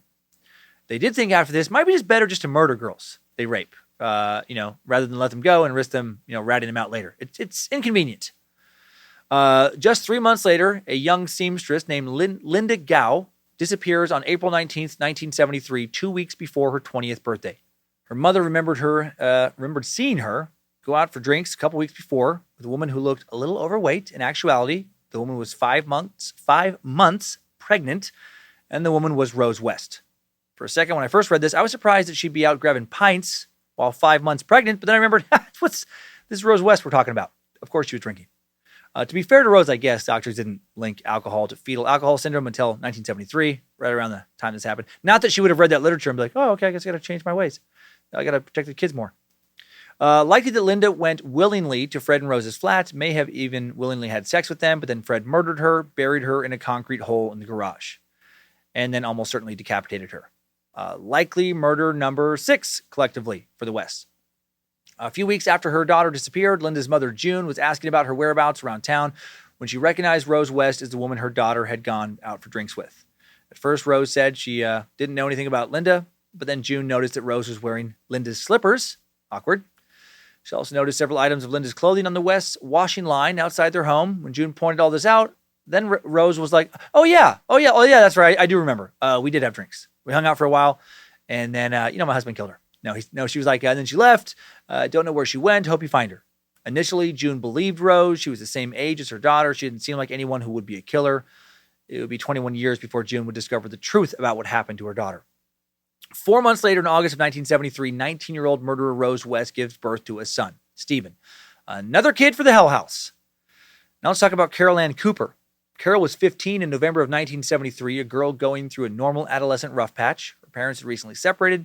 She'd been placed in foster care at Pines Children's Home. She was dealing with, a lot of shit. On November 10th, Carol and her boyfriend went to the movies. Around 9 p.m., Carol's boyfriend dropped her off at the bus stop.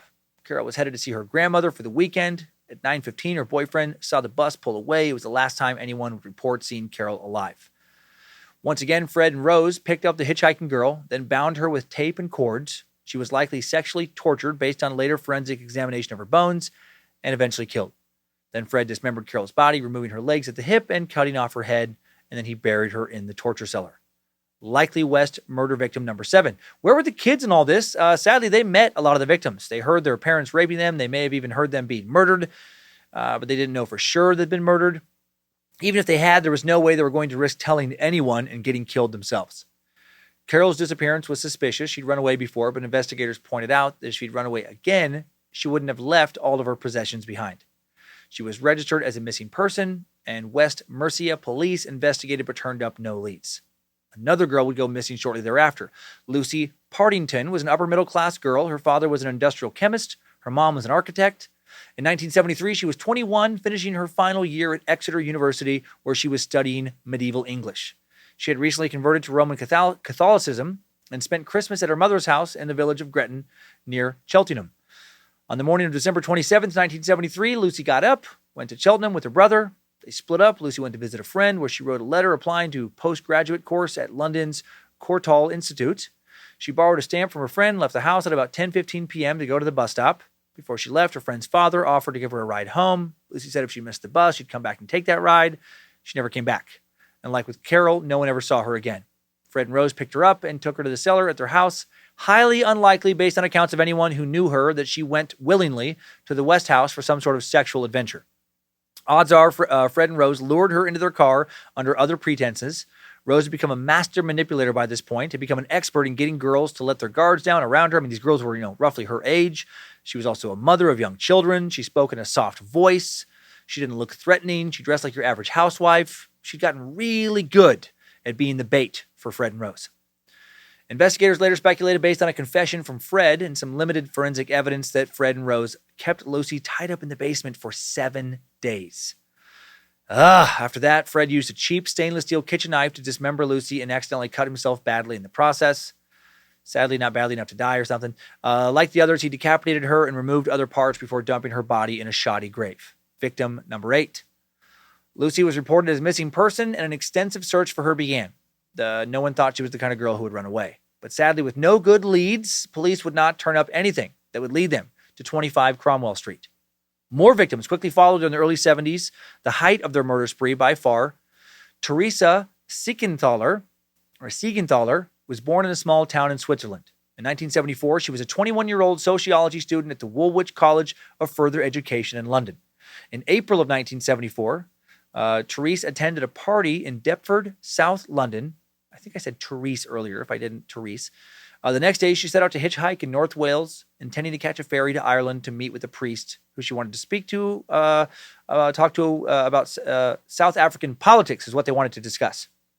Couldn't think how to phrase that very simple sentence there.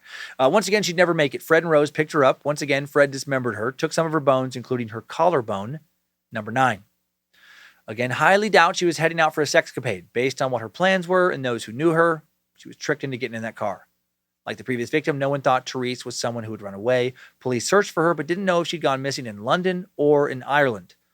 And again, they had nothing to point towards. There was nothing that pointed towards 25 Cromwell Street.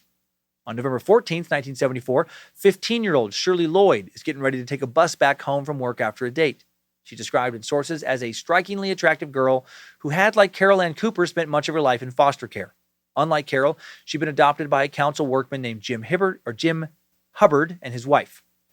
Shirley met her boyfriend after her shift at the Debenhams makeup counter for a date. The two bought a bag of fries, watched the boats go by on the river, and then at 9:30, Shirley got on a bus. And for whatever reason, they are even crueler with Shirley than they had been with previous victims. So often the case with killers, they keep upping the fucked up ante the longer they kill. Fred and Rose wrapped tape around her head 11 or 12 times, covering it completely, insert a plastic tube into her nose so she can still breathe, some kind of fucked up, hardcore BDSM sensory deprivation shit, but torture. Like with the others, Shirley is killed and dismembered. She's likely sexually tortured for a period of possibly several days before being killed. Victim number 10. Their cellar, now a resting place for 4 corpses. Still, the police have no leads, and it's not likely would have seen 25 Cromwell Place as a place where these girls met their ends. For one thing, many kids, many lodgers are living there. So unusual for killers to rape, torture, and kill in a home with multiple children living in it, a home right in the middle of town, a home with boarders coming and going. These lodgers would sometimes complain about banging and crashing in the cellar late at night, but it wouldn't be for 20 years that they will know the source of these sounds. Imagine being one of those boarders and putting those pieces together decades later, right? Man, that would haunt me. On April 11th, 1975, Juanita Mott disappears while hitchhiking to babysit a friend's kids while the friend attends a wedding. Juanita had actually been a lodger at 25 Cromwell at one time. She'd been one of those boarders before going on to live with other families. Like with so many others now, Fred and Rose would pick her up, take her to the cellar, torture her, and kill her. This time they suspend her body from the ceiling and torture her using some new equipment they'd installed just for that purpose. This was their favorite sexual game now, right? They'd tried everything else. They'd had sex with other people, used sex toys, played with bondage, had threesomes, had orgies, had sex with paying customers, had sex with their own children, had sex with strangers they'd abducted and raped and then let go. And now their sexual thrill, their, favorite one, is to abduct strangers, take them to the cellar that they turn into a rape dungeon, torture them for days before killing them during what I have to imagine is a sexual act.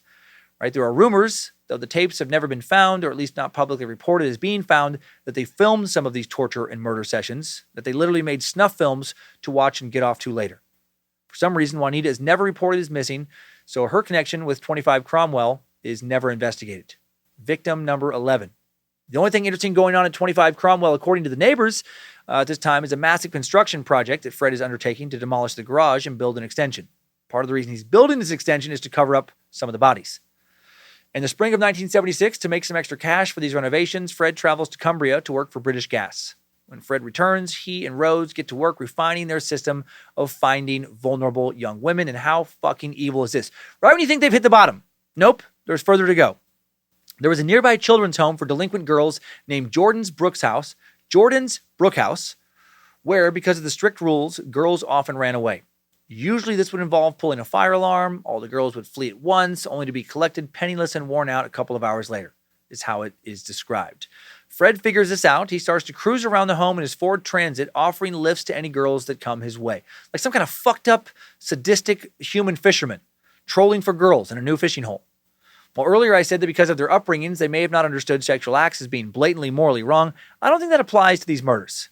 They weren't raised in murder houses. As warped and twisted as they were, I think they clearly knew that what they're doing now is horrific.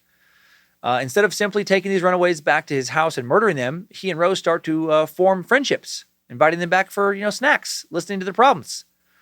And this feels even more evil to me than attacking them right away. Why did they do this? Because they knew the girls, if they were friendly to them, would go back to the group home and tell the other girls there about the nice people they'd met with a cozy home, which of course would lead to more potential torture and murder prospects.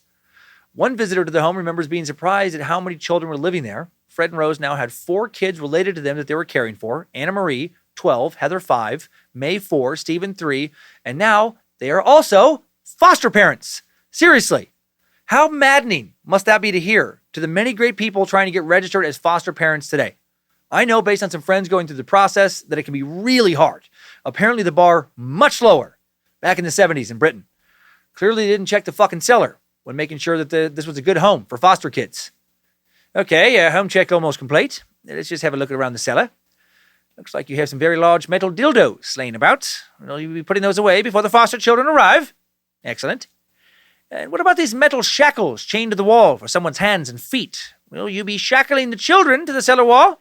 No? Okay, excellent. What about all this duct tape and rope and knives? And is that an axe?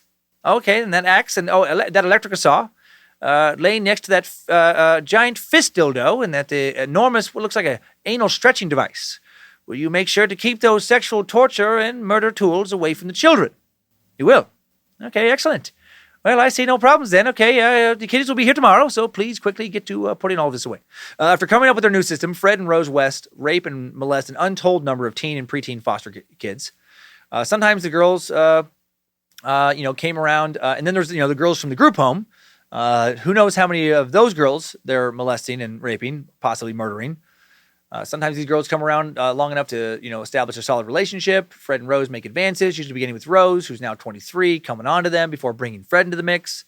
And if the girls don't come around to flirting, they're often raped. Sometimes these two sex-crazed lunatics get away with raping numerous girls at once, usually introducing bondage, whips, other means of causing pain. The girls in foster care then feel like they can't trust anyone. After all, they thought the Wests were good people that were their friends. So these assaults go unreported. Many of these stories don't come out until after the trial. Meanwhile, as Anna Marie progresses through puberty, the abuse she suffers at the hands of her father and stepmother gets worse and worse. She's prevented from having access to tampons or sanitary napkins, just for no other reason other than just to, fucking shame her, torture her. She's forced to bathe in scalding water. She's once used by Rose and the West children as some kind of painting canvas, with Rose painting the words black hole on her butt with an arrow pointing down. What the fuck? No more explanation given for that, just a peek into the insanity of the West household. Other times, Anna Marie is beaten with a stick, locked in the cellar. She's once stabbed in the arm. Fred also makes a chastity belt with a vibrator in it for Anna Marie. Eventually, Anna Marie begins having trouble at school. Of course she does. She's expelled for acting out. By the age of 12, she's also, by her parents, forced into prostitution. Rose first made her have sex with one of her customers. Shortly after that, she'll take Anna Marie to nightclubs where they'll drink Malibu and Cokes and pick up men's together, raising her the West way. Oh, God. What? Who's this coming into the Suck Dungeon? Got a visitor. Bok, playboy. Bok. Fred and Rose West. What a couple sexual pests. Bringing Johns into the home with the kids. I think those head injuries really loosen Fred's lid. Molesting your own daughter? What kind of mother? What kind of father? They make you a child prostitute like you do and did? Didn't think these two dirty birds could take things any farther? Murder, kidnapping, incest, torture, and you pimp out your daughter? Man, I'd love for the West to be taken out for slaughter. Can't wait for these two to get put away for life. Death for the husband, death for the wife. A slow, painful death, that's a punishment for which I'll be praying. But it won't seem like punishment enough. You feel me? You dig? You hear what I'm saying? Oh, all right. Thanks, Chicken Joe. Haven't seen Chicken Joe in a long time.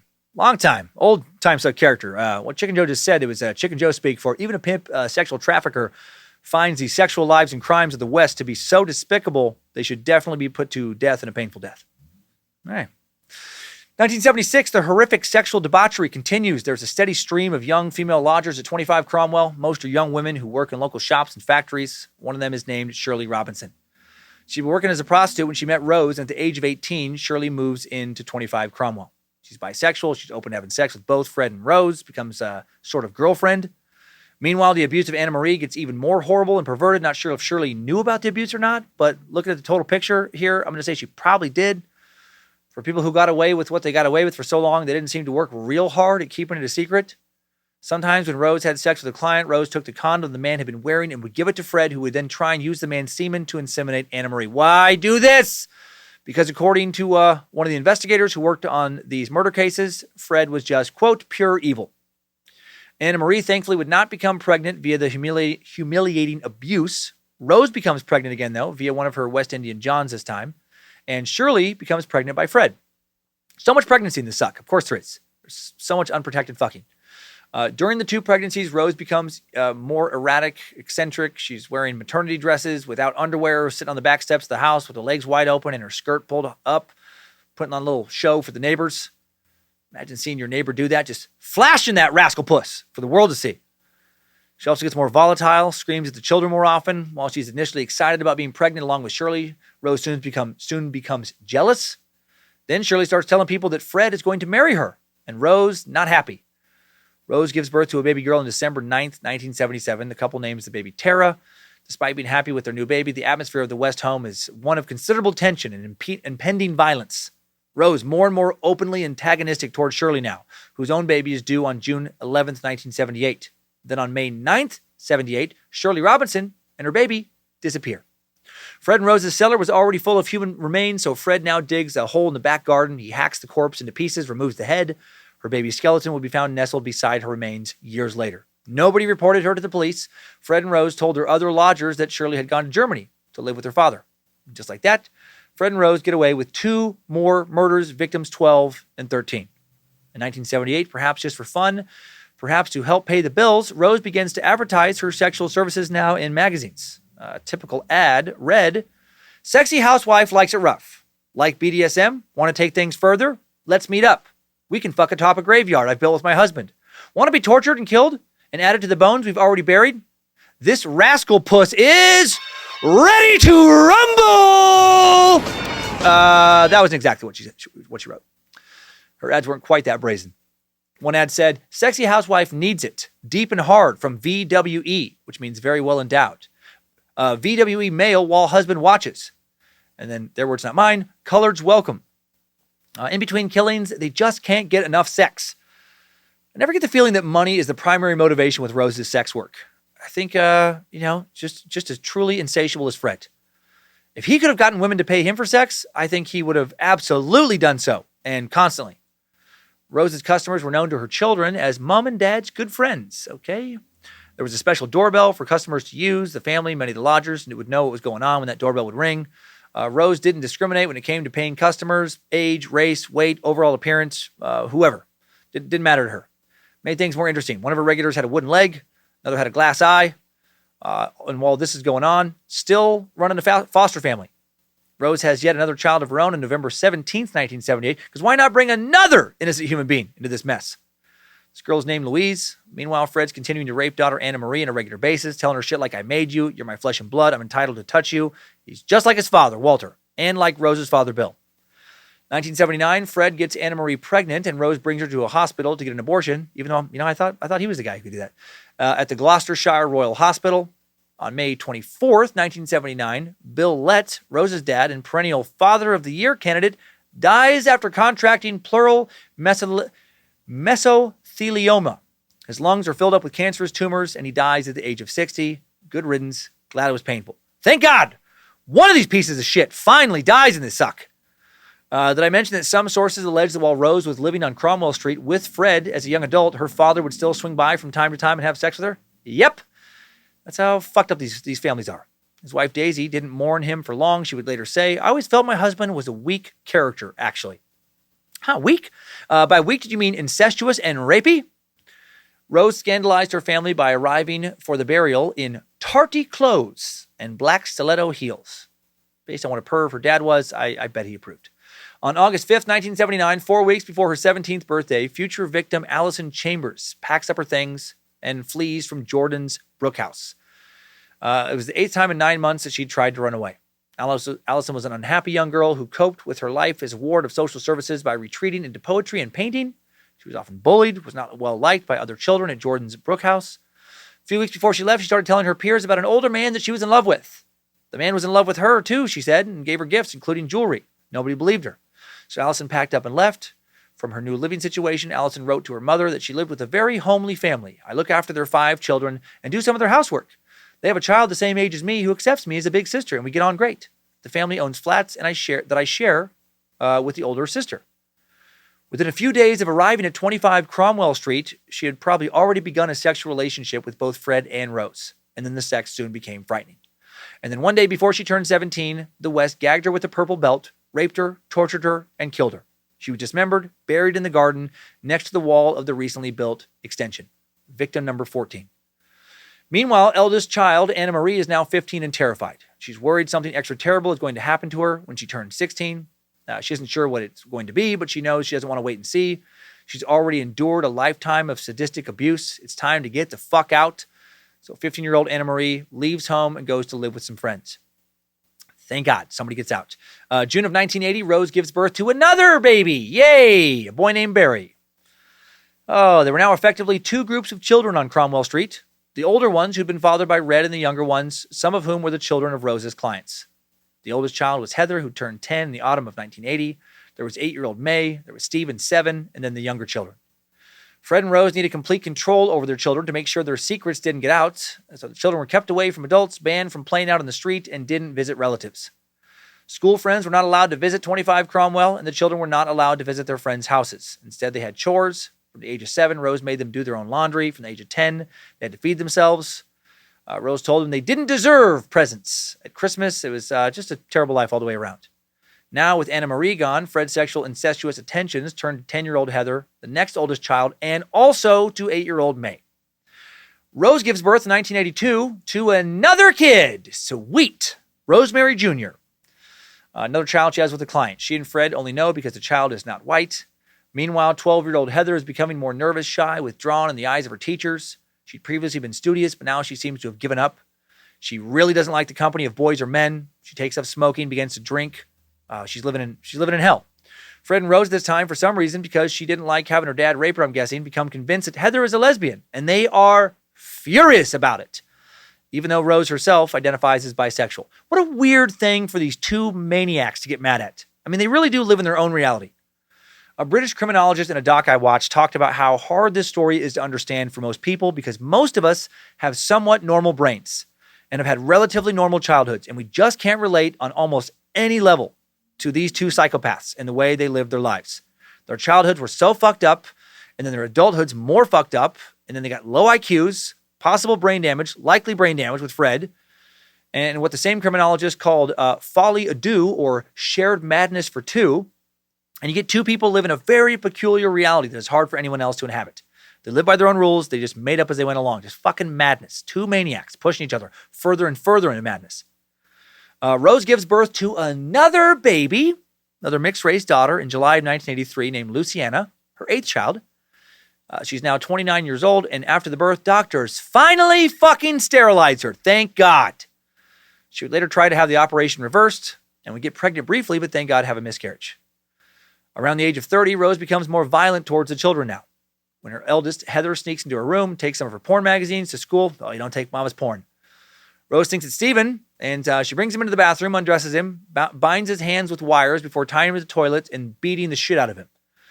Several of the kids try to run away around this time, but they don't have the resources to last long in the outside world. They come back. When they do come back, they're inevitably beaten. Heather now wants to find a job that will support her in time for her 16th birthday. She's also worried about turning 16. She starts studying for 8 Certificate of Secondary Education, CSE exams to try and get a job. In 1985, Anna Marie marries her boyfriend, Chris Davis, and the two move into a house on the White City estate in Gloucester. Thank God she's still out. In the summer of 1986, Heather sits for her CSE exams. In the last week of exams, she breaks her silence about what's happening to her at 25 Cromwell to her friend Denise Harrison, telling her friend everything, about Fred having sex with her, all this stuff, but her friend does not go to authorities. And sadly, no one comes to her aid. By her 16th birthday in October, she still hasn't found a job. And on May 29th, 1987, she registers for unemployment at the Department of Social Security while continuing to apply for jobs. Heather is rejected for yet another job in June of 1987, and she starts spending days in bed now, very depressed. And then one day, when it's raining and most of the kids are off to school, she gets in an argument with her parents. It turns into a physical fight. Fred possibly tries to sexually assault his daughter. It spirals out of control. Either Fred or Rose put their hands around Heather's throat and they strangle her, and it seems Rose stomped on her. Her brother Barry, who was 7 around this time, later claims he saw Mom stamp on Heather's head 5 times, and she didn't move again, he said. My God. Rose and Fred's firstborn child is now dead at their hands, victim number 15. Fred disposes of the corpse, decapitating his daughter's, taking off her head just as he had done with others. He puts her remains into a black trash bag, stashes it in the dustbin under the stairs. When the kids come home from school, he tells them the dustbin is full of old plaster. He then tells the kids that Heather had left home to work at a summer camp, the job she had just been rejected from. He then asks the kids to help him dig a hole in the garden, saying he's thinking of installing a pond. Stephen helps his dad dig this hole, and a few days later notices that it's filled in. I thought it was supposed to be a pond.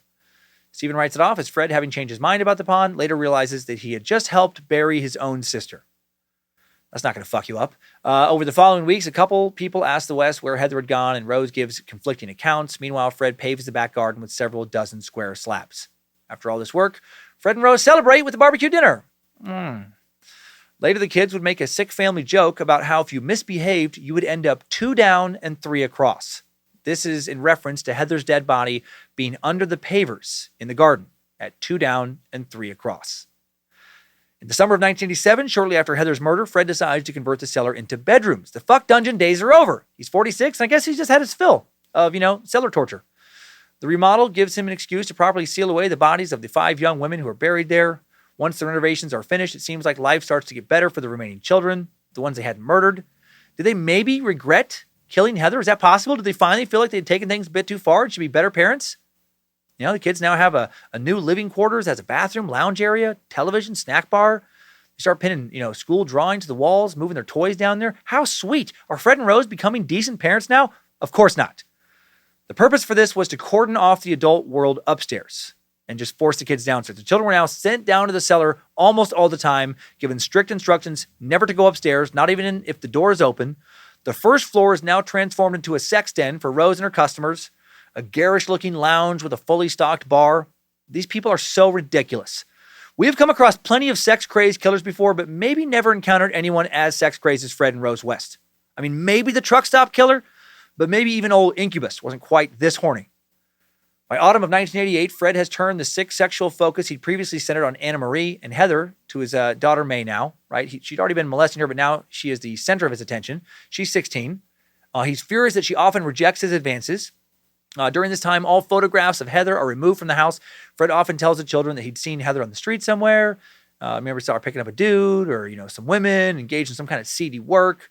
Tries to give the impression that she's still alive, that they're ashamed of her. How dare she run away and do exactly what her mom does here?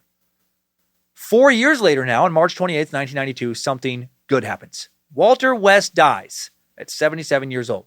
Fred West's dad is fucking dead. Sweet! Another architect of all this madness is in the ground. Shame that he lived so long, though. Maybe coincidentally, around the time of his father's death, the secret life of Fred and Rose West starts to unravel. Around this time, a 13-year-old girl tells her best friends at school that she'd been abused by the Wests and raped by Fred. Outside of their daughter, Heather, it's possible they hadn't killed since 1979 now, 13 years, but they were still abducting and raping. And of course, they may have also just killed women that they just never confessed to, whose remains were never found. Anyways, this girl tells her friend Fred raped her, and then her friend goes to a neighborhood police officer, a constable in the UK, and an investigation into the Wests is launched, headed up by Hazel Norma Savage. Interesting person, worth exploring just a bit. Hazel first entered the Criminal Investigation Department, CID, in 1968, when it was rare to find a woman in this department. She became a detective constable, considerable achievement, and by the time she started investigating the Wests, she had already been part of several major investigations, and Hazel remembered the Wests.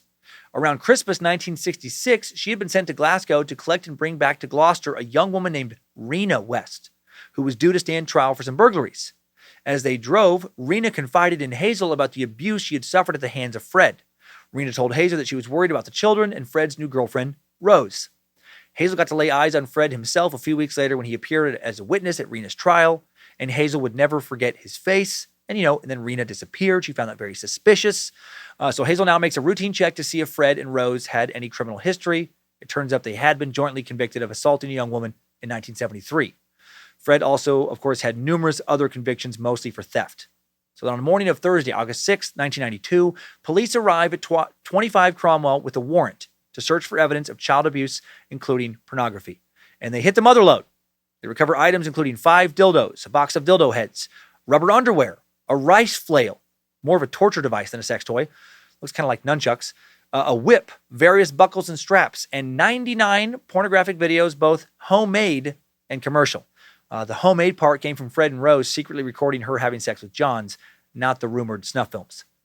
At 9:05 a.m. that morning, Rose is arrested for aiding and abetting the rape of a young girl and for obstructing the police. At 2:15 in the afternoon, Fred would also be arrested and interrogated. Hazel then began to interview friends and family of the Wests, and the first person she talks to was Anna Marie, now the mother of 2 daughters. Anna Marie's horrific story emerges in a series of private interviews with Hazel Savage. She also talks about her half-sister Charmaine and her biological mother, Rena. Anna Marie told Hazel, "I've been trying to trace her for years." Chris Davis, Anna Marie's husband, suggested Hazel talk to Heather. She would know more than anyone, he said, but she had disappeared just like Rena. Not only does Hazel now have evidence of child abuse, she also knows that 3 people connected to the family are missing. All 5 of Fred and Rose's youngest children are now taken into the care of social services. Hail Hazel! Fred briefly appears in court the following day, August 7th, where he's charged and remanded to Gloucester Prison, where he'd been held actually once before back in 1969. On August 11th, 1992, Rose is arrested again after being briefly released on her own reconnaissance for a new charge of indecent assault. At this point, Hazel puts it to her bluntly, "Where is Heather?" Rose demurs, saying she doesn't know where Heather is. They haven't been in contact. She says she has no idea why no one reported Heather missing. And that's weird. Yeah. You're right, detective. Now that I think about it, I probably should have reported my daughter missing. I guess it just slipped my mind. Busy week. Speaking with Hazel, Rose changes her story a few times, first saying that Heather had left while she was going out grocery shopping, then saying she'd seen Heather get into a Mini Cooper driven by another woman. She even gave this bizarre explanation for why she hadn't bothered to look for Heather. She said, "I can remember now why I didn't pursue Heather, because things pointed to Heather being a lesbian." This is even more ridiculous than what I said a moment ago. Rose said she didn't want her other children being exposed to Heather's sexuality. Okay. She also discussed Charmaine, saying at one point that Charmaine's mother had come to pick her up. After all this bullshit, Rose is kept in police custody overnight, granted bail on the condition she does not communicate with her younger children, Anna Marie or Fred. 1:50 a.m., August 13th, 1992, Rose is taken by her son, Stephen, now to Gloucestershire Royal Hospital, where she has her stomach pumped. She had tried to kill herself by taking some pills. Unfortunately, she was not successful. Rose is kept at the Gloucester jail, where he is a Rule 43 prisoner, according to the system that separates sex offenders from the general prison population, who often try to hurt them. He's described in prison as being timid and frightened. And when his son, Stephen, comes to see him, he says, "I've done something really bad. I've done it at night when you were asleep." He doesn't give any further explanation. Maybe he's referring to all the murders, maybe just to Heather's murder. Rose was now living alone on Cromwell Street, where money is tight. She takes a cleaning job at the Gloucestershire College of Art and Technology. She writes Fred long, rambling, affectionate letters. She comforts herself by eating chocolate eclairs and watching children's movies like Hook and Snow White and the Seven Dwarfs. So weird to think about her relaxing to those movies and enjoying them. I would have pictured her relaxing to stuff like Natural Born Killers and Silence of the Lambs. In September, still awaiting his trial, Fred is moved to Carpenter House Bail Hostel in Birmingham. In autumn of 1992, one of the West children in care tells a social worker that Fred had threatened them with violence if they ever talked about what went on in the house. Fred said that they would be killed and buried under the patio just like their sister Heather. For some reason, the social worker does not report this to the police. March of 1993, Fred is transferred to another hostel in Birmingham, another bail hostel it's called, in Birmingham, Welford House, then to another unsupervised hostel on Holy Road where there's an 11 p.m. to 6 a.m. curfew. Rose is not permitted to see him under the conditions of her bail, but she goes anyway, brings him sandwiches, brings a two-man tent on the train with her to Birmingham. Upon arriving, they pitch the tent, and they have intense sexual relations. Of course they do! They live to fuck. Fucking is life for these two demented horn dogs. Fred would later claim that he murdered a woman in Birmingham sometime during this period. No evidence to suggest he did, but also highly unlikely he simply stopped killing after murdering Heather in 1987. On Monday, June 7th, 1993, Fred appears at the Gloucester Crown Court, where he's charged with 3 counts of rape, 1 count of buggery and cruelty to a child. Rose is charged with encouraging and inciting him to have sex with the 13-year-old girl and with cruelty. Once again, the young girl doesn't testify. God, this keeps happening over and over. Withdrawing moments before she's supposed to speak. The West are declared not guilty, and Fred and Rose head home to Cromwell Street after all this. Free as a couple of fucking dirty, incestuous birds. The case collapses. But it had done something important. It brought the mystery of Heather West's disappearance to light, and Hazel Savage not given up. Back on Cromwell Street, Fred and Rose are not reunited with their children. Thank God, they live alone. And they become increasingly paranoid as the days wear on. Hard up for money, Fred gets another job. He doesn't like it, but he has to take what he can get, and he gets another job working as a Mr. Whippy ice cream truck driver again. Get your Neapolitan soft serve. Get your sherbet. Get my finger in your butt. Just kidding, kiddies. That's not my finger, you minxy little nippers. Thump thump. Sorry, kid, mind the wheels, everyone. Mind the wheels. He does not, thankfully, get a job as an ice cream truck driver again. Early 1994, one of the West children in custody of social services again says they can't talk about what their parents did to them because Fred will fucking kill them and bury them under the patio like Heather. This time, gets passed along to Hazel, who sets about trying to get another search warrant for the West property. On February 23rd, 1994, the warrant is approved, allowing police to really thoroughly search 25 Cromwell for the remains of Heather West. The prospect of searching immediately presents problems. They have no idea where she might be buried under the patio, so digging up the garden will be extremely expensive and attract local press. But, they push forward. Fred leaves the house early the next day, February 24th, so it is Rose that opens the door to see a police van with 4 officers pulling up to 25 Cromwell. They present her with the warrant, and the first day of digging, they sadly do not retrieve anything, but they keep digging. As the officers dig up the garden, Stephen and Rose call Fred's mobile phone over and over again. They know what's down there. Fred later marches down to the police station and declares that he didn't murder his daughter, and this reads as a wee bit suspicious, since he hadn't been accused of this yet. By the end of February, articles appear in the Gloucester press about human remains being uncovered under the garden at 25 Cromwell Street. On the morning of March 1st, the Daily Mirror prints 2 short articles about Fred West under the headline, "Dad Faces Death Case." So now, of course, he has been arrested, charged with murder. After finding Heather's remains in February between March 5th and 8th, police find 6 additional bodies of young females at 25 Cromwell. Each victim had been extensively mutilated.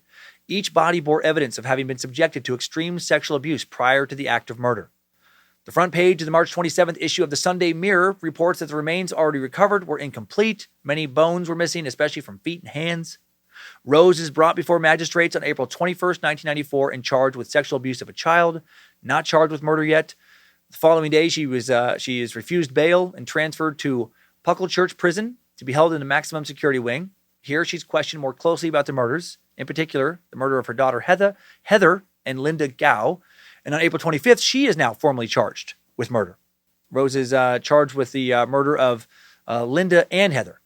On May 6th, Fred's charged. Fred and Rose are now jointly charged with 5 counts of murder, with Rose simply replying, "I'm innocent." As well as the murders of the victims exhumed from Cromwell Street, Fred confesses to the murders of Rena and Charmaine and to knowing the location of Anne McFall's remains, the 16-year-old pregnant with his child he killed back before he met Rose in 1967. Fred agrees to identify each burial location, and the remains are unearthed between April 10th and June 7th. At a further remand appearance held at Gloucester Magistrates Court on December 13th, 1994, Fred and Rose see each other for the final time. On this occasion, Rose briefly glances at Fred, stares icily, then turns away, literally turns her back to him, completely ignores him for the remainder of the hearing, informing 2 female prison officers to tell Fred she never wishes to speak to him again. Why did she turn away from the man she claimed to love? The speculation is that she initially thought that he could somehow take all the blame for the murders, that she would be able to go free, and when that didn't happen, she felt betrayed, by the love of her life, and the love of her life was now dead to her. This proves really how fucking to her core she just cares about no one but herself. Fred, as evil as he was, did seem to at least deeply care for her. He apparently was devastated by her turning away from him. On January 1st, 1995, while awaiting trial now, Fred hangs himself in his prison cell by wrapping an improvised rope he had constructed from a blanket and tags he'd stolen from prison laundry bags. Before dying, he claimed he committed up to 30 murders in total. Authorities feel like he killed at least 13. Good riddance to this piece of shit. He instructed that his suicide note was to be read to the following music, so I will carry out his wishes here. To Rose West, Steve, and May. Well, Rose, it's your birthday on 29 November 1994, and you will be 41 and still beautiful and still lovely, and I love you. We will always be in love. The most wonderful thing in my life was when I met you. Our love is special to us. So, love, keep your promises to me. You know what they are. Where we put together forever and ever is up to you. We loved Heather, both of us. I would love Charmaine to be with Heather and Rena. You'll always be Mrs. West all over the world. That is important to me and to you. I haven't got you a present, but all I have is my life. I will give it to you, my darling. When you are ready, come to me. I will be waiting for you. Obviously, he didn't pick that music. That note was all him, though. Following year, Fred's younger brother John will also hang himself in the garage of his Gloucester home, and do not feel sorry for him any more than you would for Fred. At the time of his suicide, he was awaiting a jury verdict in his trial for the alleged multiple rapes of his niece, Anna Marie, Fred's daughter, at Cromwell Street in the 70s. Real dirtbag family. With Fred's blessing, John allegedly raped Anna Marie, his niece, over 300 times during her childhood. The sick hits just keep coming in this demented tale. Rose's trial begins on October 3rd, 1995. She pleads not guilty to now 10 charges of murder. The murder of Charmaine West having been added to 9 murders she committed with Fred that authorities had the most evidence for. In his opening statement, prosecutor Bill Levinson portrays the Wests as sex-obsessed, sadistic murderers. Ding, ding, ding, nailed it! Terming the bodies discovered at Cromwell Street and Midland Road, secrets more terrible than words can express. The victim's last moments on earth were as objects of the depravity of this woman and her husband. Yep. Against the advice of her counsel, Rose herself testifies. Her affect, sometimes morose, sometimes tearful, sometimes upbeat and humorous. She weeps while describing herself as a victim of child abuse and rape who naively married a violent and domineering man, but then jokes about issues such as her always being pregnant and laughs while describing one victim's grandfather glasses. The jury does not find her to be a sympathetic character. On November 22nd, 1995, a jury convicts Rose on 10 counts of murder, and she receives multiple life sentences. Today, she sits in HM Prison, Newhall in West Yorkshire. 67 years old and in good health, she will probably live in prison for many more years. Let's get the fuck out of this timeline. Good job, soldier. You made it back. Barely.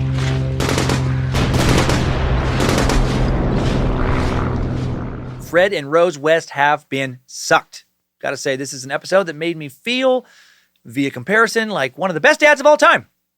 Never fucked my kids, or tried to, or wanted to, or savagely beaten any of them, even one time.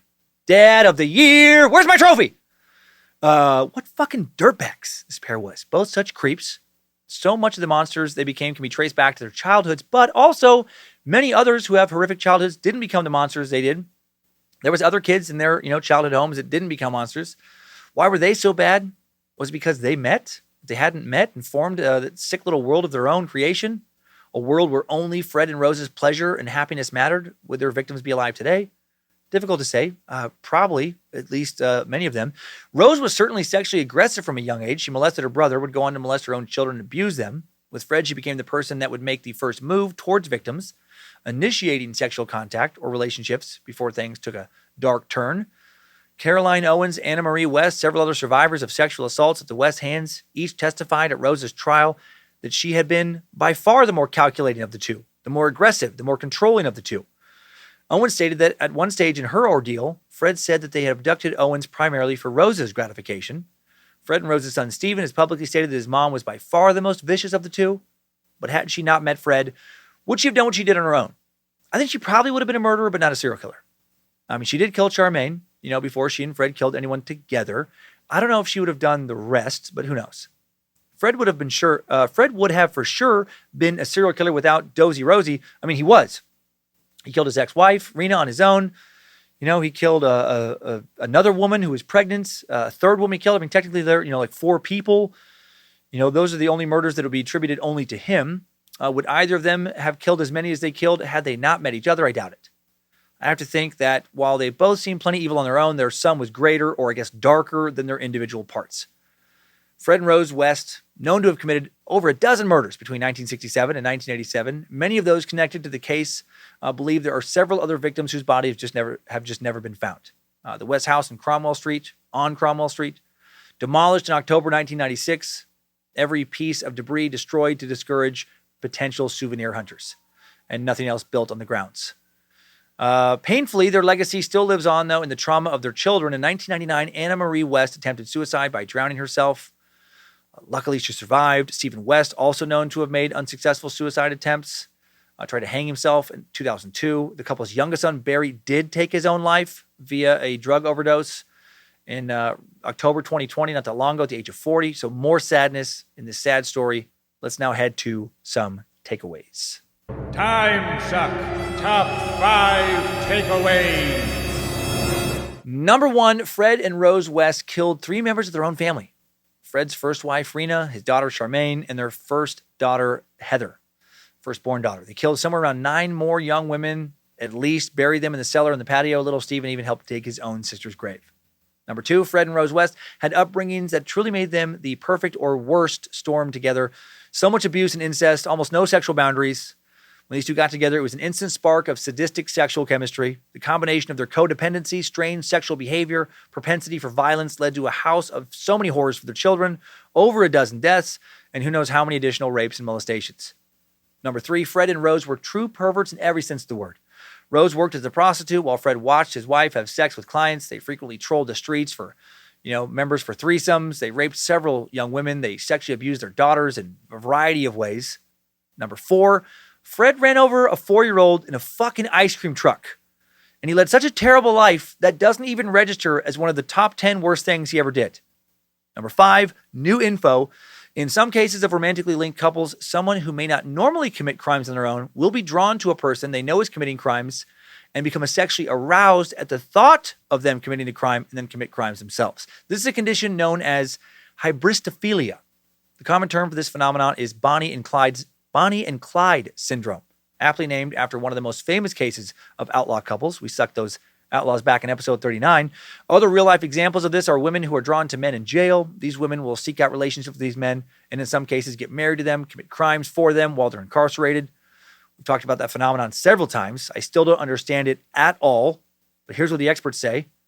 Some speculations have been offered as to the cause of hybristophilia, including low self-esteem, the lack of a father figure, believing they can change a criminal's deviant ways, seeing the inner child of a criminal and wanting to nurture them, wanting to share the media spotlight, or the idea that their criminal partner is locked up, and so the non-criminal partner doesn't have to worry about unfaithfulness or other day-to-day concerns. One of the most infamous examples of hybristophilia is the large number of women attracted to Ted Bundy after his arrest. He drew dozens of women to court while he was on trial and allegedly received hundreds of love letters from women while he was incarcerated. And he even married a woman, Carol Ann Boone, whom he met while working in Washington while he was on trial for murder. People are weird. And Fred and Rose West, terrible example of hybristophilia or not, were about the weirdest. Timesuck Top 5 Takeaways. Fred and Rose West have been sucked. Whew! That was a big one, I know. Especially big, even for this show. A lot of info. Thank you to the Bad Magic Productions team for all their help in making Timesuck every week. Queen of Bad Magic, Lindsay Cummins. Reverend Dr. Joe Paisley. Sophie Fact Sorceress Evans, she ran point on this week's research. BitElixir for continuously refining the Timesuck app. Logan, the Art Warlock Keith, running badmagicmerch.com, working on our socials, along with Liz Hernandez, and being the visual artist for all things Bad Magic. Thanks to all those who've joined the Cult of the Curious private Facebook group, now Cult of the Curious 2, and or one of the many online subgroups we have out there. Thanks to Liz Hernandez, or All Seeing Eyes, running the Cult of the Curious Facebook page. Thanks to Beefsteak and the Mod Squad, running wild on Discord. You can link to the Timesuck Discord group through the Timesuck app. Next week on Timesuck, just in time for the 4th of July, we tackle one of the riskiest and heroic military operations of U.S. history, Operation Greenup. Many have called Operation Greenup the real-life Inglourious Bastards, a reference to the 2009 Tarantino film in which a group of U.S. Jewish soldiers plot to assassinate high-up Nazi leaders. There would be no assassinations with this group, just a massive amount of information gathering put into Allies' hands that was still really fucking cool. Led in the spring of 1945 by Friedrich Meyer and Hans Weinberg, two men who had fled to the U.S. when Nazi Germany was on its rise to power, Operation Greenup went behind enemy lines to discover the truth about the Alpine Redoubt. And just what was the Alpine Redoubt? For many years, Nazi Germany's propaganda machine spun tales to the outside world about a secret stash of weaponry and defense systems where the Nazis could potentially use to continue World War II for many extra years. In reality, there was no such thing. But the Allies were essentially paralyzed, left wondering what to do and where to mount their attacks before they knew there was no such thing. Enter Operation Greenup. In this amazing real-life, a stranger-than-fiction story, we'll follow some fascinating and fucking incredibly brave meat sacks, like Jewish spies Meyer and Weinberg, who were bent on destroying the regime that had persecuted them and their families. Lieutenant Weber, a German soldier who switched sides and worked for the Allies, and the Nazis who caught Fred Meyer, tortured him, and imprisoned him.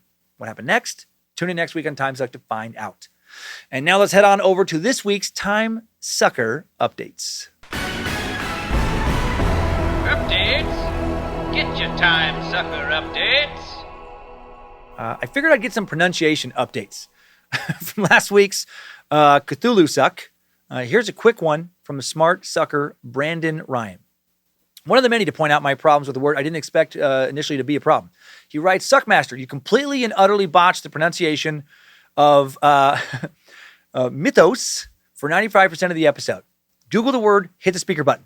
Yes, Brandon. Google says mythos, actually, but then the dictionary, mythos, but then dictionary.com, usually correct, says mythos. And then the other suckers, wrote in saying mythos.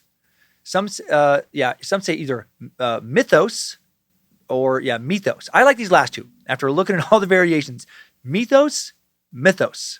So who knew that was going to be such a polarizing word? But there are alternate pronunciations that are acceptable. This next update, also a pronunciation update, but more in depth. The whole episode really threw Air Force sucker George Phillips into a tailspin. He writes, Dear Master Sucker, Cthulhu tentacle porn choreographer, and crafter of love.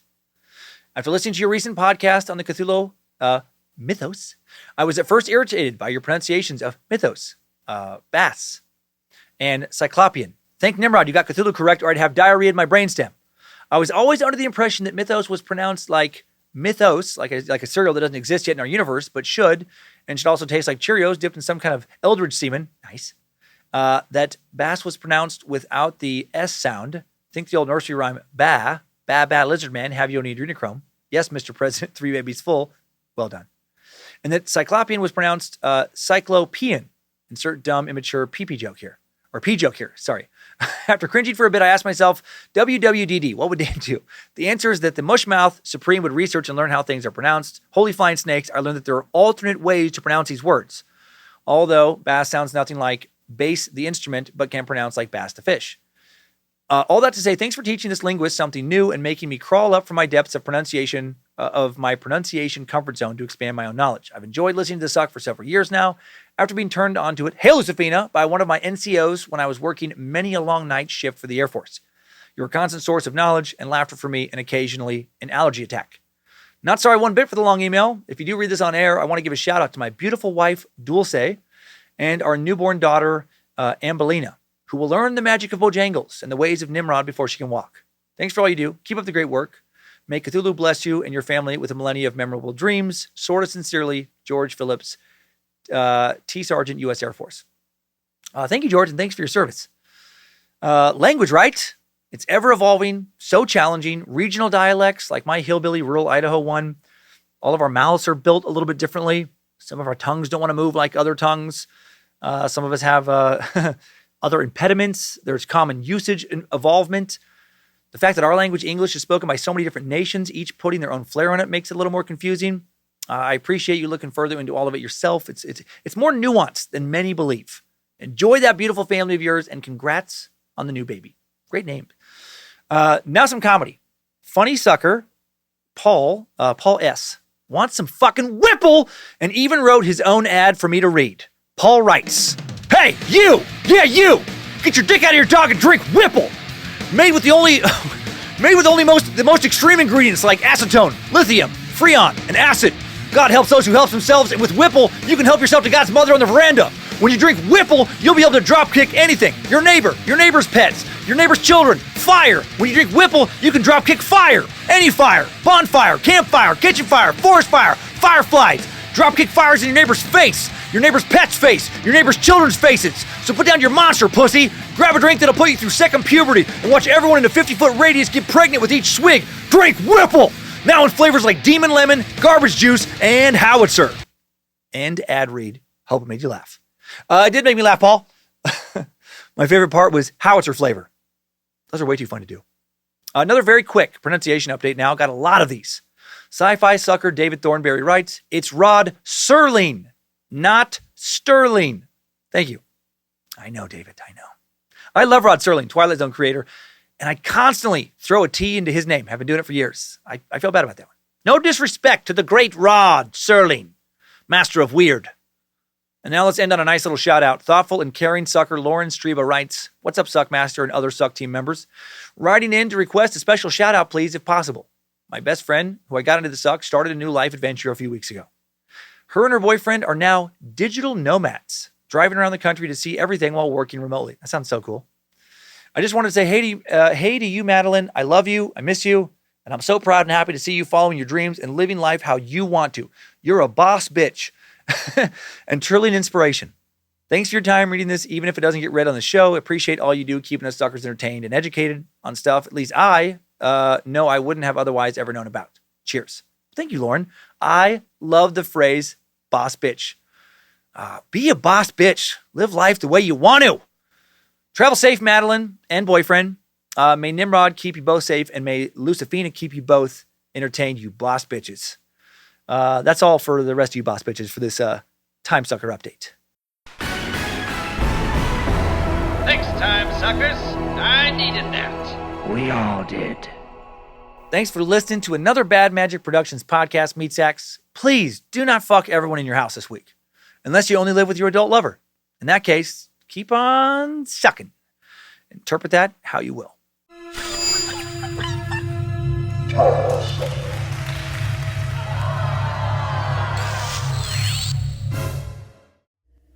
Bad Magic Productions. Ice cream! Get your fresh ice cream! Thump, thump. Sorry, kiddo, mind the wheels! Ice cream! Get your fresh Neapolitan ice cream sandwiches! Thump, thump. Oh, mind the wheels! Gonna have to get these tires replaced. I keep running over you, squirrely little fuckers.